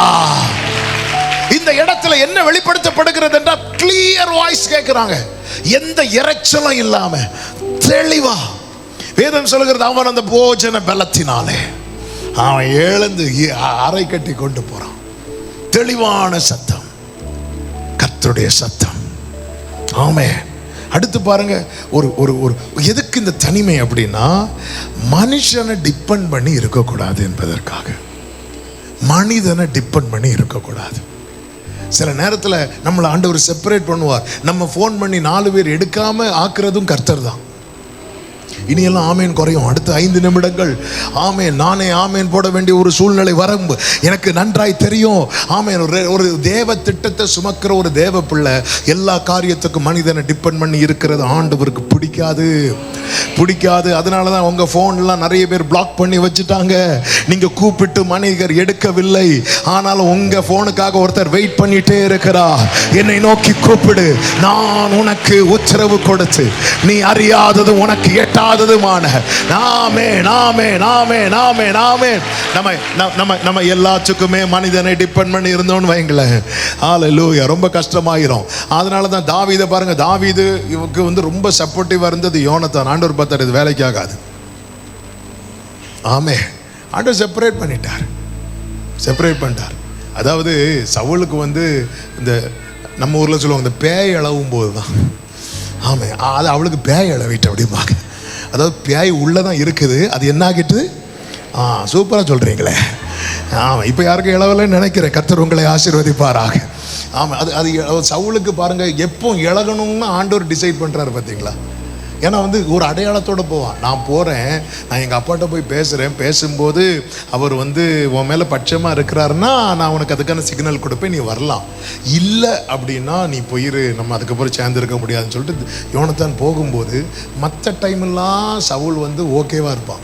ஆனால் இந்த டைம் அடையாளத்துக்காக போகும்போது அதுவரை தாவீதுக்கு மேலே ஈட்டி எறிஞ்சவர் இப்போ யார் மேலே ஈட்டி எறிகிறான் தெரியுமா? பாருங்க, ஆண்டவர் எவ்வளோ ஸ்ட்ரிக்டாக. இந்த டைம் தான் இவனுக்கு பேயணும். ஆமாம், இந்த டைம் மட்டும் ஒருவேளை இல்லை, சரிம்மா அவனை கூட்டிகிட்டு வான், பாவம் இல்லை. ஆண்டவர் அதே சவுல தான் தாவீதை டைரக்டாக ஃபேஸ் டு ஃபேஸ் பண்ணுற ஒரு டைம் வந்தபோது தாவீதை என்ன தெரியுமா, சவுல் தாவீதை பார்த்து என்ன தெரியுமா சொல்லுவான்? என் மகனே, நீ நல்லா இருப்படா, நீ மென்மேலும் பலப்படுவாய், நீ இப்படி. அப்போ ஆண்டவரால் ஒரு இருதயத்தை கடினமாக்கவும் முடியும், ஒரு இருதயத்தை லகுவாக்கவும் முடியும். ஆமேன். என் தேவனுக்கு மிஞ்சின எந்த வல்லமையும் கிடையாது. உன்னை கொல்ல வருகிறவனச்சே உனக்கான வார்த்தையை சொல்ல வச்சுட்டு போக வைக்கிறவர் என் ஆண்டவரை மாதிரி நல்லவர் யாரும் கிடையாது. ஆனா இந்த டைம்ல சவுல் இப்படி ரியாக்ட் பண்ணி தான் ஆகணும். ரியாக்ட் பண்ணாதான் தாவீது யாரை டிபெண்ட் பண்ணி இருக்க மாட்டான் தெரியுமா? யோனத்தான். அப்ப முந்தின நாள் யோனத்தான் கொடுத்த ப்ராமிஸை கேட்டுட்டு தாவீது ஒரு கோகைக்குள்ள அப்படி ஒளிச்சு வெயிட் பண்ணிட்டே இருக்கிறான். நாளைக்கு நல்ல செய்தியோட வருவான் வரும்போது யோனத்தான் ஆமென். உடனே 2 பேரும் கட்டி பிடிச்சு ஓன்னு ஒரு அழுறாங்க, போறாங்க. அப்பதான் சொல்றாங்க, எனக்கு ஒத்தாசை பர்வதத்திலிருந்தெல்லாம் வராது, வானத்தையும் பூமியும் உண்டாக்கின கர்த்தரிடத்துல இருந்துதான். ஹல்லேலூயா. அதனாலதான் தாவீது சொல்றார், எனக்கு அனுகூலம் பண்ணுகிறவர்கள் நடுவிலே கர்த்தர் என் பட்சத்தில் இருக்கிறார். எத்தனை பேர் எழும்பினாலும் எனக்கு ஒத்தாசை செய்யறதற்கு எனக்கு என் ஆண்டவர் தான் உண்டு. ஆமென் சொல்லுங்க பார்க்கலாம். ஹல்லேலூயா. ஆமென். கர்த்தருக்கு மாத்திரம் மகிமை உண்டாவதாக. அடுத்த ஒரு காரியத்தை சொல்லி ஜெபிக்கிறேன். 3வது எதிர்ப்பு. கடந்த நாளில் இந்த வார்த்தையை தியானித்த போது ஆண்டவர் பேசின ஒரு வார்த்தை. ஆமென். அதாவது நம்ம மேல ஆண்டவர் ஒரு திட்டம் வச்சிருக்கிறார் தெரியுமா? இந்த திட்டத்துக்கு நம்ம உலக லாங்குவேஜில் கொடுக்கணும்னா கவர்ச்சி திட்டம். என்ன திட்டம்? ஆமாம், இன்னைக்கு நிறைய திட்டங்கள்லாம் கவர்ச்சி திட்டங்கள் எல்லாம் ஒரே. அவர் எவ்வளோ கொடுக்குறாரு? 1000 கொடு, நம்ம 2000, இவர் எவ்வளோ 2000, நீ கூட 2500 போட்டு கடைசியில் எல்லாம் சேர்ந்து மொத்தமாக தாங்க. நீங்கள் ஏன் தனித்தனியாக தாங்க? சேர்ந்து நின்று மொத்தமாக தந்தா இது கவர்ச்சி திட்டம். நம்ம மேல இருக்கிற திட்டம் யாரை கவருகிறது தெரியுமா? பிசாசு. ஆமென். ஹல்லேலூயா. நம்ம அழகுல அவன் மயங்கிட்டான்னு நினைக்கிறீங்களோ? அவன் இப்படி ஒரு அழகான்னு மயங்கியிருப்பான், அப்படி மயங்கியிருப்பான். ஆனா நமக்குள்ள ஒரு திட்டம் இருக்கு தெரியுமா? பவுல் சொல்றார், நாங்க எப்பக்கம் நெருக்கப்பட்டு, எப்பக்கம் ஏன் இந்த நெருக்கம் தெரியுமா? ஒரு பொக்கிஷத்தை இந்த மண்பாண்டத்துக்குள்ளே வைத்திருக்கிறார். ஒரு ஆமேன் சொல்லுங்க பார்க்கலாம். உங்க மேல இருக்கிற தேவ திட்டம் சத்துருவை கவருகிறது. எனவேதான் முகாந்தரம் இல்லாம சத்துருக்கள் எங்கெங்க இருந்தோ எழும்புறாங்க. நேற்று வரை நல்லா பேசிட்டு இருந்தவங்க இன்னைக்கு உங்களை பார்த்து முறைக்கிறாங்க. நேற்று வரை உங்க தோளில் கை போட்டவங்க எல்லாம் இன்னைக்கு உங்க காலை தட்டி விடுறதுக்கு ரெடியா இருக்கிறாங்க. புரிந்து கொள்ளுங்கள். ஆமேன். ஒரு தேவ திட்டம் என்பது அது ஒரு மனிதனுடைய திராணிக்கும், ஆமேன், அவன் யோசிப்பதற்கும் அப்பாற்பட்டது. தேவனால் கொடுக்கப்பட்ட காரியத்துக்கு தடை வருமானால் பயப்படாதே. அந்த காரியம் மிக மிக வலிமையானது, மதிப்புக்குரியது. அதனுடைய அடையாளம் தான் உன் வாழ்க்கையில வருகிற தடை. ஆமேன். சத்துரு என்னெல்லாம் செய்ய நினைக்கிறான் தெரியுமா? எப்படிப்பட்ட எதிர்ப்புகள் எல்லாம் வருகிறது தெரியுமா? ரெஃபரன்ஸ் மட்டும் சொல்லிக்கிறேன், நோட் பண்ணிக்கோங்க. நெகேமியா 2வது அதிகாரம் 19வது வசனம், 4வது அதிகாரம் 1 முதல் 3 வரை உள்ள வசனங்கள். இகழ்ச்சி, நிந்தை, பரியாசம், நிந்தை, பரியாசம். ஹல்லேலூயா. சிரிக்கிறான் சத்துரு.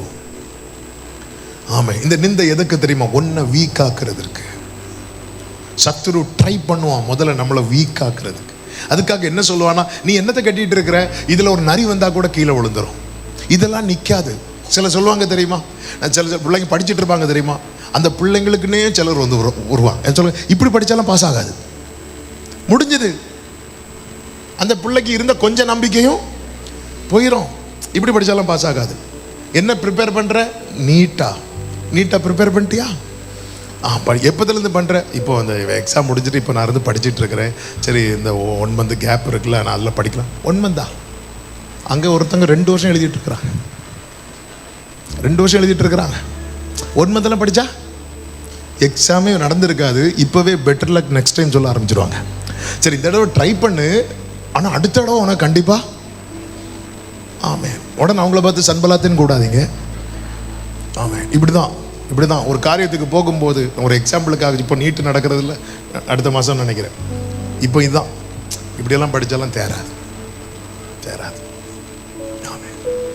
நிறைய அதெல்லாம் ஒரு நிறைய இப்படிதான் வீக் ஒரு தேவ வாக்குத்தத்தத்தை உடையவன், தேவ திட்டத்தை உடையவனை ஒரு வீக் ஆக்கணும். அதுதான் சத்துருவின் நோக்கம். உங்க லைஃப்ல நீங்க வீக் ஆகிறீங்கன்னா நீங்க அதை நினைச்சு சந்தோஷம் தான் படணும். என்ன படக்கூடாது தெரியுமா? ஏன்னா என் பலவீனத்துல அவருடைய பலன். ஒரு ஆமேன் சொல்லுங்க பார்க்கலாம். அடுத்து பாருங்க, நிந்திக்கிறான், இகழுகிறான். அடுத்து அவன் என்ன பண்றான்னா கோபப்படுகிறான். 4வது அதிகாரம் 7-8 வசனங்களை நீங்க பார்த்தீங்கன்னா, இந்த செயல் வந்து அவங்களுக்கு என்னத்தை உண்டாக்குதுன்னா கோபத்தை உண்டாக்குறது. எதுக்கு? அப்போ முதல்ல வீக்காக்க பார்க்குறான். இது வேலைக்கு ஆகலன்னு தெரிஞ்சதும் கோபம் வருது. இந்த கோபம், எரிச்சல் அப்படி வருது. எதுக்கு அப்படின்னா இவன் பயந்து விட்டுறணும். இதுதான் எதிர்ப்புகள். கோபம், ஒருத்தங்க கோபம், ஐயோ நான் இதை செஞ்சா, நான் இதை பண்ணா. நிறைய பேர் பயந்தே ஜெபம் பண்ணாம இருக்கிறவங்க எத்தனை பேர்? பயந்தே தேவனுக்கான காரியத்துல கால் எடுத்து வைக்காம இருக்கிறவங்க எத்தனை பேர்? அவன் நெகேமியா உறுதியா இருக்கிறான். ஏன் தெரியுமா? அவனுடைய சீக்ரெட் பிளேஸ் அவன் அப்படி உருவாக்கி வைத்தது. இன்னைக்கு தேவன் உங்களை அந்த சீக்ரெட் பிளேஸ் தான் என்ன சொன்னேன்? தனிமை. ஆமென். சாரோ பர்த் பிளேஸ். ஆமென். தனிமை சீக்ரெட் பிளேஸ். சாரோ வந்து துக்கம் வந்து பிறப்பிடம், தனிமை வந்து ரகசிய இடம், உருவாக்குகிற இடம். ஆமென். ஒரு தேவ பிள்ளை வாழ்க்கையில இப்படி பார்க்க ஆரம்பிச்சாதான் வாழ்க்கை பயணம் தொடரும். இல்லைன்னா சூறை செடிக்கு கீழே நம்ம படுத்துருவோம். சூறை செடியை கர்த்தர் உண்டாக்க வைத்தது எதற்கு தெரியுமா? ஒரு தேவ பிள்ளைக்கு அடுத்த ஒரு ஜேர்னிக்கான ஒரு ரெஸ்டிங் பிளேஸ் தான் அந்த சூறை செடி கீழே. நீ கொஞ்சம் ரிலாக்ஸ் பண்ணிக்கோ, இனி ஓடு. ஹல்லேலூயா. ஒரு ஆமென் சொல்லுங்க பார்க்கலாம். அடுத்ததாக பாருங்கள், அவன் கோபத்தையும் எரிச்சலையும் அவன் உண்டாக்குகிறான். ஏன்னா இவன் பயந்து விட்டுறன்னு ஒண்ணு இல்ல. அடுத்து பாருங்க, மறைமுகமாக அவனை தாக்கும் திட்டத்தை போடுகிறான். நெகேமியா 4:11. மறைமுகமாக எங்கள் சத்துருக்களோ வென்றால் நாங்கள் அவர்கள் நடுவில் வந்து அவர்களை கொன்று போடு மட்டும் அவர்கள் அதை அறியாமலும் பாராமலும் இருக்க வேண்டும். ரகசிய திட்டம். அவன் ரகசிய திட்டம் போடுறான். அவன் என்னத்தை தான் ரகசிய திட்டம் போட்டாலும் சர்வத்தை காண்கிற ஒருவர் பரலோகத்தில் இருக்கிறார். ஒரு ஆமேன் சொல்லுங்க பார்க்கலாம். 12வது வசனத்தை பாருங்கள். 4:12 சொல்லப்பட்டிருக்கிறது. ஆமேன். அதை அவர்கள் அண்டையிலே குடியிருக்கிற யூதரும் பல இடங்களிலும் இருந்து எங்களிடத்திற்கு வந்து 10 விசை எங்களுக்கு சொன்னார்கள். 10 விசை. ஆமேன். சத்துரு போடுற திட்டம் மறுபடியும் யாருக்கு வெளிப்படுத்தப்படுகிறது தெரியுமா? தேவ திட்டம் உடையவனுக்கு வெளிப்படுத்தப்படுகிறது. உங்களுக்கு விரோதமாக ஒருத்தங்க ஒரு பிளான் போடுறது. ஆமேன். கர்த்தருடைய திட்டத்தை நீங்க சுமக்கிறவங்கன்னா கண்டிப்பா அது உங்களுக்கு தெரிய வரும். ஒரு ஆமேன் சொல்லுங்க பார்க்கலாம். உங்களை மறைச்சு சில காரியத்தை சத்துரு உங்க குடும்பத்தினரை வச்சே செய்யணும்னு நினைப்பா. ஆனா கர்த்தர் அதை உங்களுக்கு வெளிப்படுத்துவா. ஆமேன். ஆமே, வெளிப்படுத்துவார். அடுத்த வசனத்தை பாருங்கள். 13வது வசனம். அப்பொழுது நான் அலங்கத்துக்கு பின்னாக இருக்கிற பள்ளமான இடங்களிலும் மேடுகளிலும் பட்டயங்களையும் ஈட்டிகளையும் வில்லுகளையும் பிடித்திருக்கிற ஜனங்களை குடும்பமாய் நிறுத்தினேன். ஆண்டவர் திட்டத்தை தெரிய வைக்கிறது எதற்கு தெரியுமா? நாம இன்னும் அலர்ட்டாக, நாம இன்னும் எச்சரிக்கையாய் இருப்பதற்காக. ஒரு ஆமேன் சொல்லுங்க பார்க்கலாம். ஹல்லேலூயா. 15வது வசனத்தை பாருங்கள். எங்களுக்கு செய்தி தெரிய வந்ததென்று தேவன் அவர்கள் ஆலோசனை அபத்தமாக்கினார் என்று எங்கள் பகைஞர் கேட்டபோது நாங்கள் எல்லாரும் அவரவர் தங்கள் வேலையை செய்ய அலங்கத்துக்கு திரும்பினோம். என்ன அதன் அர்த்தம்? உங்களுக்கு விரோதமாய் சத்துரு போடுகிற திட்டம் உங்களுக்கு தெரிய வரும்போது தேவன் தெரியப்படுத்தினாரே, நீங்க எதுக்கு ரெடி ஆகணும்னா நீங்க ஜெபிக்க ரெடி ஆகணும். நீங்க போய் சண்டை போட போக கூடாது. அந்த ஆலோசனை அபத்தமாக்குறது யாரு? தேவன் அபத்தமாக்குவார். ஒரு ஆமேன் சொல்லுங்க பார்க்கலாம். ஆண்டவர் தெரியப்படுத்துறாருன்னா நீங்க ஜெபிக்கிறதுக்கு ரெடி ஆயிக்கோங்க. ஆமேன். அதாவது நல்லா புரிஞ்சுக்கோங்க. இந்த எரிச்சல் இருக்கு தெரியுமா? நிறைய பேர் எப்படி தெரியுமா காட்டுவாங்க? பார்வையிலே காட்டிடுவாங்க. அவங்க எரிஞ்சிட்டு போட்டு. அப்படி இல்லை. ஒரு தேவ பிள்ளை அதில் ரொம்ப நம்ம ஜெபம் பண்ண ஆரம்பிச்சிடணும். அவங்க லைஃப்ல இருக்க நன்மை எப்படி ஒருத்தர் இப்படி கொஞ்ச நேரம் பார்த்துட்டு இருக்கிறாங்க அப்படின்னாலே எந்த விதத்தில் பார்க்குறாங்கன்னு நமக்கு தெரியாது. ஆமேன். நீங்க வந்து கஷ்டத்திலே இருங்க. உங்களை வந்து சிலர் வந்து உங்க நிலைமை பார்த்து பரிதாபப்படுவாங்க. திடீர்னு வளர்ந்துருங்க.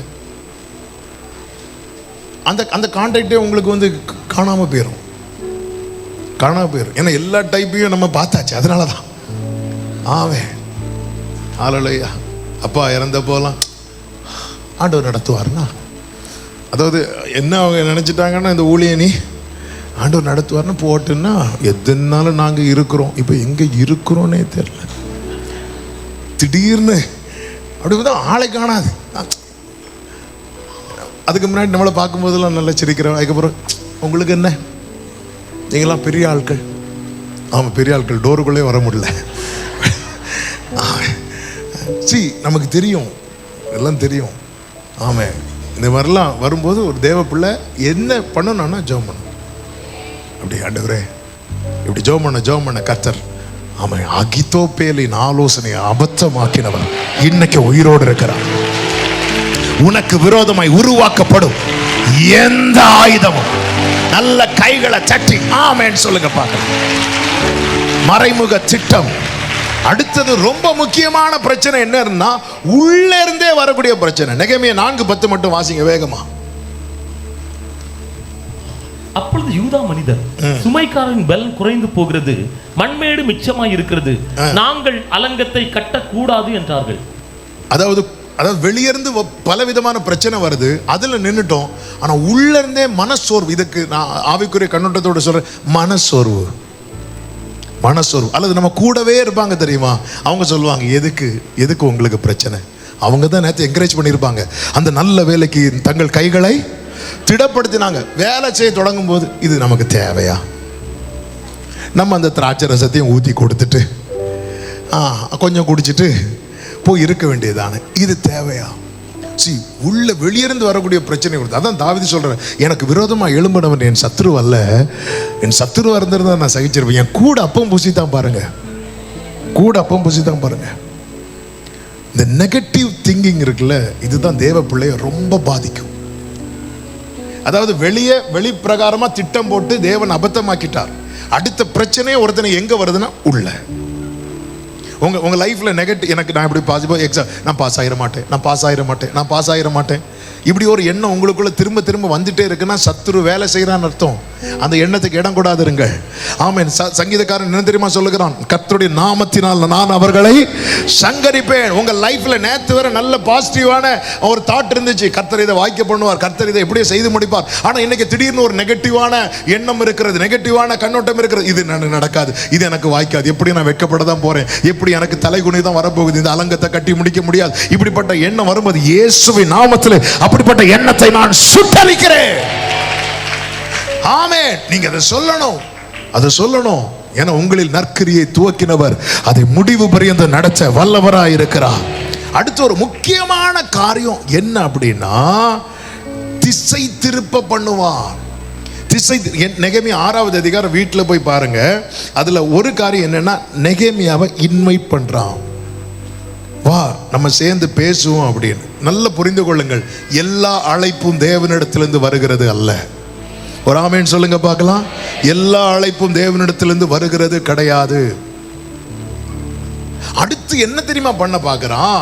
ஒரு தீர்க்கதரிசிக்கு கூலி கொடுத்து 6வது அதிகாரம் 10வது வசனத்துல செமாயா என்கிறவன் அவன் என்ன செய்கிறான்னா, நெகேமியாட்ட சொல்றான், நீங்க வாங்க நம்ம தேவாலயத்தின் கதவை பூட்டி போடலாம், நீங்க வாங்க, இல்லைன்னா அவங்க கொன்னுருவாங்க, இது காரியம் நடக்காது அப்படி சொல்ல ஒரு தீர்க்க தரிசனம், பொய்யாய் தீர்க்க தரிசனம்.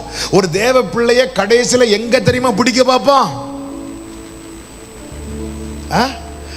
இவனுக்கு விரோதமா திட்டம் போட்டு பார்த்தாச்சு, மனசோர்வையும் கொடுத்து பார்த்தாச்சு, எல்லாத்தையும் இவன் எதை டிபெண்ட் பண்ணி இருக்கிறான்? வேர்டை டிபெண்ட் பண்ணி இருக்கிறான்.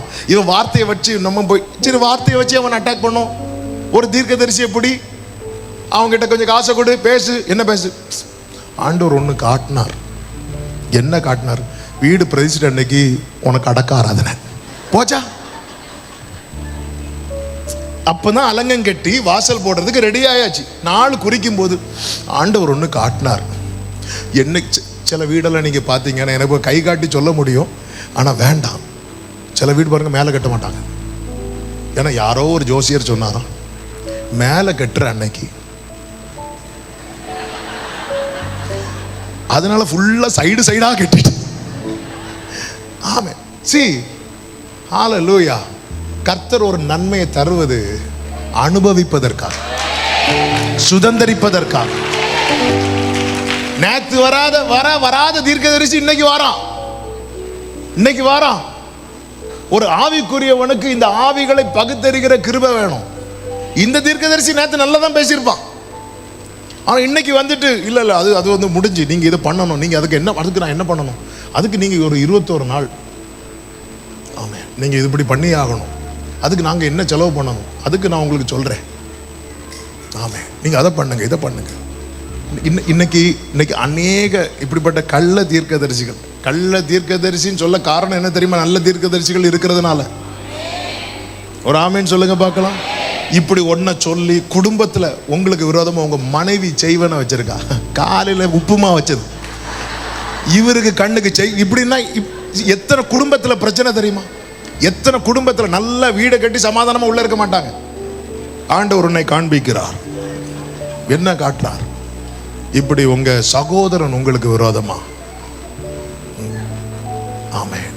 இப்படி எத்தனை குடும்பங்கள்ல பிரிவினை, எத்தனை பிரச்சனை, இப்படி எத்தனை பேரை விட்டு ஒதுங்கி எத்தனை காரியங்களை இழந்து வீடு அப்பதான் ஆசையா கட்டியிருப்பாங்க. வந்து சொல்லுவாங்க, ஆண்டவர் சொல்றாரு இதை வித்துறணும். யாருக்கு? எனக்கு.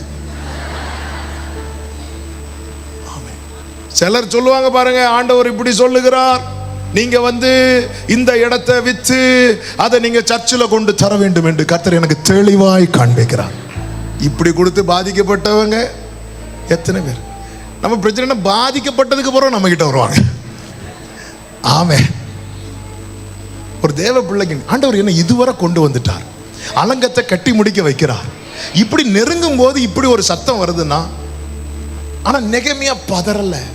அப்ப நெகேமியா ஒரு வேர்டு சொல்லுவாரு 11வது வசனத்துல, அதற்கு நான் என்னை போன்ற மனிதன் ஓடி போவானோ. எல்லாரும் அந்த வேர்டை சொல்லுங்க பார்க்கலாம். ஏன் தெரியுமா? பர்த் பிளேஸும் சீக்ரெட் பிளேஸும் உடையவன் லைஃப்ல ஆமென் பரத்திலிருந்து வராத எந்த வார்த்தையும் பாதிக்காது.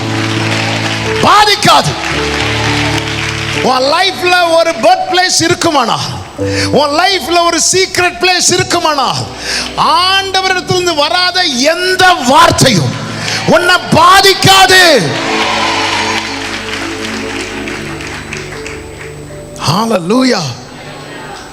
மாறாக இவன் என்ன செய்யறான் தெரியுமா? ஆண்டவரை பார்த்து கேட்கிறான் 14வது வசனத்துல, என் தேவனே, தொபியாவும் சன்பலாத்தும் செய்த இந்த செய்கைகளுக்கு தக்கதாக நீர் அவர்களையும் நொவதியாள் என்னும் தீர்க்கதரிசியானவளையும் எனக்கு பயமுண்டாக பார்த்த மற்ற தீர்க்கதரிசிகளையும், ஆமே, பயமுண்டாக பார்க்க ஒரு தேவப்புள்ள. அதனாலதான் ஒரு தேவப்புள்ள ரொம்ப கேர்ஃபுல்லா இருக்கணும், தெளிவார். ஆண்டவர் உங்களுக்குள்ள ஒன்று தந்திருக்கிறார். நீங்க நல்லா தான் போயிட்டு இருக்கிறீங்க. அலங்கம் ஓரளவுக்கு கட்டி முடிக்க போறாங்க.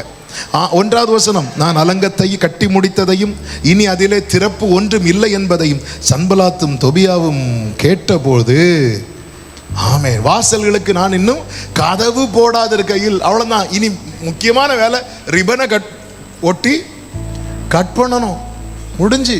எத்தனை எனக்கு தெரிஞ்ச ஒரு ஃபேமிலி, அவங்க இதே மாதிரி சொல்லியிருக்காங்க, வீடு கட்டி முடிச்சாச்சு, பிரதிஷ்டைக்கு ஏதோ கேட்டிருப்பாங்க போல, அந்த வீட்டில் தங்க மாட்டீங்க நீங்க, இன்னைக்கு வரைக்கும் வாடகை வீடு. ஆண்டவர் ஒரு நன்மையை தரும்போது, ஆண்டவரை வச்சு இந்த மாதிரி இது மற்ற மந்திரவாதிகளுக்கு இதுக்கு வித்தியாசமே. அதே நேரத்தில் நல்ல தீர்க்கதரிசிகள் இருக்கிறாங்க, ஆவியின் ஏவுதல்ல உந்தப்பட்டு சொல்றவங்க இருக்கிறாங்க. ஒரு தேவன் எந்த தீர்க்கதரிசியும் கொண்டு ஒரு புருஷனை மனைவியும் பிரிக்க மாட்டார். ஒரு ஆமென் சொல்லுங்க. ஒரு புருஷனை மனைவியை விட்டு, மனைவியை புருஷனை விட்டு பிரிக்கிறதுக்கு காரணம் ஒரு தீர்க்கதரிசி இருந்தா, அந்த தீர்க்கதரிசி தேவனிடத்திலிருந்து வந்த தீர்க்கதரிசி இல்லாத யாரா இருந்தாலும் சரி, உங்க முன்னாடி பேசிட்டு இருக்கிற நானா இருந்தாலும் சரி, ஆண்டவர் விழுந்து போன கூடாரத்தை திரும்ப எடுப்பித்து தான் கட்டுவா. ஹalleluya. ஒரு குடும்பத்தை பிரிக்க, இது கடைசி தந்திரம் பிசாசின். எதிர்ப்புல வர எல்லா எதிர்ப்பையும் பார்த்தாச்சு, வெளியேந்து வருகிற எதிர்ப்பை பார்த்தாச்சு, உள்ளேந்து வருகிற எதிர்ப்பை பார்த்தாச்சு, எல்லாத்தையும் பார்த்து அதெல்லாம் விட்டுலாம் வரும்போது கடைசியில் இவன் எதை தான் நம்பி இருக்கிறான்? வார்த்தையை தான் நம்பி இருக்கிறான். வார்த்தையை அவனுக்கு அகேன்ஸ்டா. ஒரு தீர்க்கதரிசி அனுப்புவோம், முடிஞ்சு ஃபேமஸான ஒரு தீர்க்கதரிசியை தூக்கு. அப்போ இவன் சொல்றான், ஆண்டவரே, என்னை போன்ற ஒருவன், உங்களுக்கு எல்லாம் வெளியிருந்து கட்டுற நெகேமியாவை தான் தெரியும், ஆனா இந்த நெகேமியாவின் தனிமை உங்களுக்கு தெரியாது, இந்த நெகேமியாவின் துக்கம் உங்களுக்கு தெரியாது. நான் துக்கத்தில் இருக்கும்போது கர்த்தர் என்னோடு இருந்தார், நான் தனிமையில் இருக்கும்போது கர்த்தர் என்னோடு இருந்தார். எனக்கு ஒன்று தெரியும், என் ஆண்டவர் ஒன்றை சொன்னால் அது செய்து முடிப்பார். பரலோகத்தின் தேவனானவர் எங்களுக்கு காரியத்தை கை கூடி வர பண்ணுவார். ஒரு ஆமீன் சொல்லுங்க பார்க்கலாம். எனவே தான் ஒரு தேவ பிள்ளை இதுல ரொம்ப தெளிவா இருக்கணும். ஆண்டவர் சமூகத்துல ஒரு பர்த் பிளேஸ் இருக்கிறது, ஒரு சீக்ரெட் பிளேஸ் இருக்கிறது. இந்த அனுபவத்துல ஏன் நடத்துறாருன்னு தெரியுதா? இந்த அனுபவத்துல நடக்கிறவனை தான் ஏமாற்ற முடியாது. ஆமென் சொல்லுங்க பார்க்கலாம். இந்த அனுபவத்தில் ஒருவன் நடத்தப்படுகிறான் என்றால் நாளைக்கு அவனுக்குள்ள அந்த ஆவிகளை பகுத்தறிகிற கிருபை அவனை அறியாமலே அவனுக்கு கொடுக்கப்படும். ஹalleluya. ஆமென். 100 ஸ்டெப் எடுத்து வச்சா ஜெயம். 99 ஸ்டெப்ல இருக்கும்போது வருகிற பிரச்சனை இப்படிப்பட்ட பிரச்சனையா தான் இருக்கும். இது தேவன் உனக்கு தரல, இது ஆண்டவர் உனக்கு காண்பிக்கல, இது போய் இது நீ செஞ்சுட்டேன்னா, இந்த அலங்கத்தை கெட்டுனா உன்னை கொண்டு போட்டுருவாங்க, இதோட முடிஞ்சது, இந்த அலங்கம் கெட்டுறதோட தான் பார்த்துட்டு இருக்கிறாங்க, கெட்டுனா உன்னை கொண்டு போட்டுரும். இப்படி எத்தனை செய்திகள் வரும் தெரியுமா? எத்தனை. ஒரு தேவ பிள்ளைக்கு தெளிவு இருக்கணும், ஒரு தேவ பிள்ளைக்கு நிச்சயம் இருக்கணும். ஆமென். என்னை அழைத்தவர் உண்மை உள்ளவர். ஹalleluya. என் ஆண்டவர் என்னை குறித்து வைத்திருக்கிற திட்டத்தில் தீமை கிடையாது. ஆமென். திராட்சை ரசத்தை ஊத்துறவனை வச்சு அலங்கத்தை கட்ட வச்சு இத்தனை நாள் கொண்டு வந்திருக்கிறார்னா, ஆமென், கர்த்தர் இந்த காரியத்தை செய்து முடிப்பார். இது பலத்தினாலும் அல்ல, பராக்கிரமத்தினாலும் அல்ல. பெரிய பர்வதமே நீ எம்மாத்திரம் செருபாபேலுக்கு முன்பதாக சமபூமியாவாய். சத்தமா ஒரு ஆமென் சொல்லுங்க பார்க்கலாம். ஆமென். இப்பொழுது ஆமென். ஆண்டவரே, ஆண்டவரே, என்ன பயமுறுத்த பார்த்த மற்ற தீர்க்கதரிசிகளை நினைத்தருளும் என்று ஜெபித்த போது அடுத்த வசனத்திலே சொல்லப்பட்டிருக்கிறது, அப்படியே 14 15 அலங்கமானது ஆமா, அப்படியே அவர் அந்த தீர்க்கதரிசிகள் சொன்னபடியே நெகேமியா மரித்தான் இருக்கா? இல்ல, கர்த்தர் ஏற்கனவே உரைத்தபடியே அந்த அலங்கம் கட்டி முடிக்கப்பட்டது. ஆமென். 16வது வசனத்துல ஆமென், எங்கள் பகைஞர் எல்லாரும் அதை கேட்ட போதும், எங்கள் சுற்றுப்புறத்தாராகிய புறஜாதியான அனைவரும் கண்ட போதும் மிகவும் முனையற்று போய் இந்த கிரியை, கைகளை உயர்த்தி சொல்லுங்க, இந்த கிரியை எங்கள் தேவனால் கை கூடி வந்ததென்று அறிந்தார்கள். சத்தமா ஆமென். எல்லாரும் அப்படி எழுந்து நிற்கலாமா? ஹalleluya. நெகேமியாவின் பயணம் சன்பலாத் தோபியா நினைச்சது போலவோ மற்ற கள்ள தீர்க்கதரிசிகள் சொன்னது போலவோ முடியவில்லை. கர்த்தர் என்ன சொன்னாரோ ஆமென், இந்த துக்கத்தின் நடுவில் பிறப்பிக்கப்பட்ட தேவ திட்டம் தான் உன் வாழ்க்கையின் முடிவா இருக்க போகிறது. ஆமென். எத்தனையோ எதிர்ப்புகள் இருக்கிறது நினைத்து கலங்காதே. கர்த்தர் உன்னை உருவாக்கி கொண்டிருக்கிறார். ஆமென். இந்த வாக்குத்தத்த வார்த்தை, இந்த நாளில் இந்த வார்த்தையை தீர்க்க தரிசனமாய் கேட்டுக் கொண்டிருக்கிற ஒவ்வொருடைய வாழ்க்கையிலும் அப்படியே நிறைவேறுவதாக இயேசுவின் நாமத்திலே. ஹalleluya. எல்லாரும் இப்பொழுது ஒரு வார்த்தையை மட்டும் சொல்லி ஆமென், ஆண்டவரை மகிமைப்படுத்த போகிறோம். எனக்கு குறித்ததை நிறைவேற்றி முடிப்பவர் நீரே, எனக்காக யாவையும் செய்து முடிப்பவர் நீரே. ஹalleluya.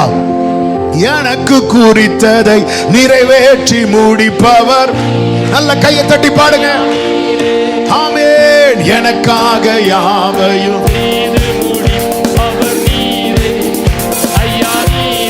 glory. எனக்கு குறித்ததை நிறைவேற்றி முடிப்பவர் ஐயா நீரே. ஓரலாரலாரலாரே ஷரபலபதுடரமம்ரோ. ஆமென். அப்பா உமக்கு ஸ்தோத்திரம், அன்பே உமக்கு ஸ்தோத்திரம், அப்பா உமக்கு ஸ்தோத்திரம். ஆமென். உம்மாலாகாத காரியம்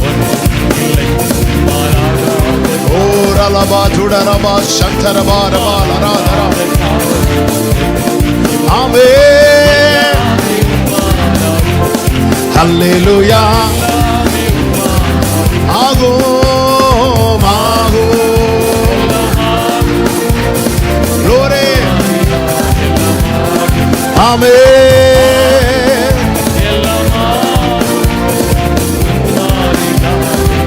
ஹalleluya. வெள்ளம் போல் நிந்தை மேற்கொள்ள வந்து வீரன் நெகேமியா விசுவாசத்தோடு வெள்ளம் போல் நிந்தை glory வீரன் நெகேமியா. ஆமென். திட நம்பிக்கை அவர் கிருபை இதுவரை நடத்தினாரே. இந்த பயணம் வெற்றியாய் முடியும் சகோதரா, வெற்றியாய் முடியும் சகோதரி. எதிரான ஆயுதங்கள் வாய்க்காமல் போகும். சோர்ந்து போன உன் உள்ளத்தை கர்த்தர் திடப்படுத்துகிறார். வார்த்தையை புரட்டுகிற சத்துருவானவர் ஆமென் அநேக வார்த்தைகளை கொண்டு உன்னை பயமுறுத்துகிறானோ, கலங்காதே. அழைத்தவர் உண்மை உள்ளவர். அலங்கம் கட்டி முடிக்கப்படும். இந்த கிரியை தேவனால் வந்ததென்று யாவரும் கண்டு அறிந்து கொள்வார்கள். நல்ல கரங்களை சட்டி ஊடரவா கரவா ஷரபலபதரவா. Jesus Jesus. ஆமென் ஆமென் ஆமென். ஒரே ஒரு ஜெபத்தை ஒரே ஒரு நிமிஷத்துல பண்ணி நம்ம ஜெபித்து முடிக்க போகிறோம். அப்படியே வலது கரத்தை உயர்த்தி இடது கரத்தை இருதயத்தில் வைத்து ஆமென். சத்துருவின் திட்டத்தை அறிந்து செயல்பட வச்சிட்டார். உள்ளான மனுஷன் சோர்ந்து போகும்போதும் அதையும் தாண்ட வச்சிட்டார். ஆனா சில நேரத்துல இப்படிப்பட்ட சில கள்ள தீர்க்க தரிசனங்கள் ஆண்டவரே என்னை முடக்குதேப்பா, எனக்கு அந்த தெளிவை தாங்க ஆண்டவரே. என்னை நோக்கி வருகிற வார்த்தைகளில் கர்த்தரிடத்திலிருந்து வருகிற வார்த்தை எது என்றும் கர்த்தரிடத்திலிருந்து வராத வார்த்தை எது என்றும் அறியத்தக்க அந்த தெளிவை எனக்கு தாங்கப்பா. ஆமே, தெளிவை. ஒரு காரியத்தை சக்சஸ்ஃபுல்லா முடிக்கலான் இருக்கும்போது எதை கையில் எடுத்தான் பார்த்தீங்களா? தீர்க்க தரிசனத்தை கையில் எடுக்கிறான். சத்துருவானவன் இப்படிதான் வருவான். வேண்டாம். ஆண்டவராகிய இயேசு கிறிஸ்து சாத்தானை பார்த்து எனக்கு பின்னாக போ, அப்பாலே போ சாத்தானே சொன்னார் பார்த்தீங்களா? அந்த தெளிவு எனக்கு வேணும். நெகமியாவை போல என்னை போல ஒரு மனுஷன் இப்படி செய்வானா? இல்லை. ஏன்? என் வாழ்க்கையின் திட்டம் பிறப்பிக்கப்பட்டது துன்பத்தின் நடுவில். ஆமே, நான் உருவாக்கப்பட்டது தனிமையில். ஹல்லேலூயா. எனக்கு ஒரு பர்த் பிளேஸ் வச்சிருந்தா, எனக்கு ஒரு சீக்ரெட் பிளேஸ் வச்சிருந்தா, இப்படிப்பட்ட என் வாழ்க்கைக்கு ஆமென் கர்த்தர் ஒரு காரியத்தை துவங்கினது உண்டானா அதை கர்த்தர் நிச்சயம் செய்து முடிப்பார். அது நிச்சயம் நடக்கும். ஆமென். நன்றி ஆண்டவரே. கிருபை இரக்கம் நிறைந்த நல்ல தகப்பனே, நன்றி நிறைந்த இருதயத்தோடு துதிக்கிறோம். உங்க கிருபையினால் உங்க சமூகத்தில் எங்களை கொண்டு வந்து பாட, துதிக்க, ஆராதிக்க, ஜெபிக்க வைத்தீர். எங்களோடு பேசினீர். நெகேமியாவின் பயணம் போல இருக்கிற எங்கள் பயணம் கர்த்தாவே, துக்கமானாலும் தனிமையானாலும் அதெல்லாம் எங்கள் நன்மைக்காக, அதெல்லாம் எங்களுக்கு நன்மையாக மாற்றுகிற தேவனே. அப்பா, துக்கத்தில் தேவ திட்டமும் தனிமையில் அதை நிறைவேற்றுவதற்கான கிருபையும் ஆண்டவர் நெகேமியாவுக்கு கொடுத்து எதிர்ப்புகளை தாண்டி காரியத்தை எல்லாம் வாய்க்க பண்ணினது போல துன்பத்தின் நடுவிலும் தனிமையிலும் வேதனையிலும் எதிர்ப்புகள் மத்தியிலும் வாழ்ந்து கொண்டிருக்கிற நம்முடைய பிள்ளைகளுக்கு இன்னைக்கு இந்த தூரத்திலிருந்து வருகிற செய்தியை கேட்க பண்ணி விடாய்த்த ஆத்துமாவை குளிர பண்ணி இருக்கிறீர். காதினால் கேட்க பண்ணினதை கண்களினால் காண பண்ணி நம்முடைய பிள்ளைகளை கிருபையாய் கலிகூற பண்ணுவீராக. கர்த்தர் ஆசீர்வதிப்பீராக. உங்க கரம் கூடவே இருக்கட்டும் ஆண்டவர். நெகேமியா 6:16 உங்களுடைய பிள்ளைகளுடைய சாட்சியாய் மாறுவதாக அர்ப்பணிக்கிறோம். எல்லா மகிமை கனம் உமக்கே செலுத்துகிறோம். உங்களுடைய பிள்ளைகளை சமாதானத்தோடு அனுப்பி சாட்சியாய் கொண்டு வாரோம். கனம், மகிமை, துதி, ஸ்தோத்திரங்களை உமக்கு ஏறெடுத்து உடைய பாதத்தில் எங்களை அர்ப்பணித்து தாழ்த்தி ஜெபிக்கிறோம். எங்கள் ஜெபத்தை கேளும் நல்ல தகப்பனே. ஆமென். என் ஆத்துமாவே கர்த்தரை ஸ்தோத்திரி, முழுவதுமே பரிசுத்த நாமத்தை ஸ்தோத்திரி. என் ஆத்துமாவே கர்த்தரை ஸ்தோத்திரி, கர்த்தர் செய்த சகல உபகாரங்களை மறவாதே. ஆமென். நம்முடைய கர்த்தராகிய இயேசு கிறிஸ்துவின் கிருபையும் பிதாவாகிய தேவனுடைய அன்பும் பரிசுத்த ஆவியானவருடைய ஐக்கியமும் சிநேகமும் பாதுகாவலும் நம் அனைவரோடும் எல்லா பரிசுத்தவான்களோடு கூட கர்த்தருடைய வருகை மட்டும் தங்கி இருப்பதாக.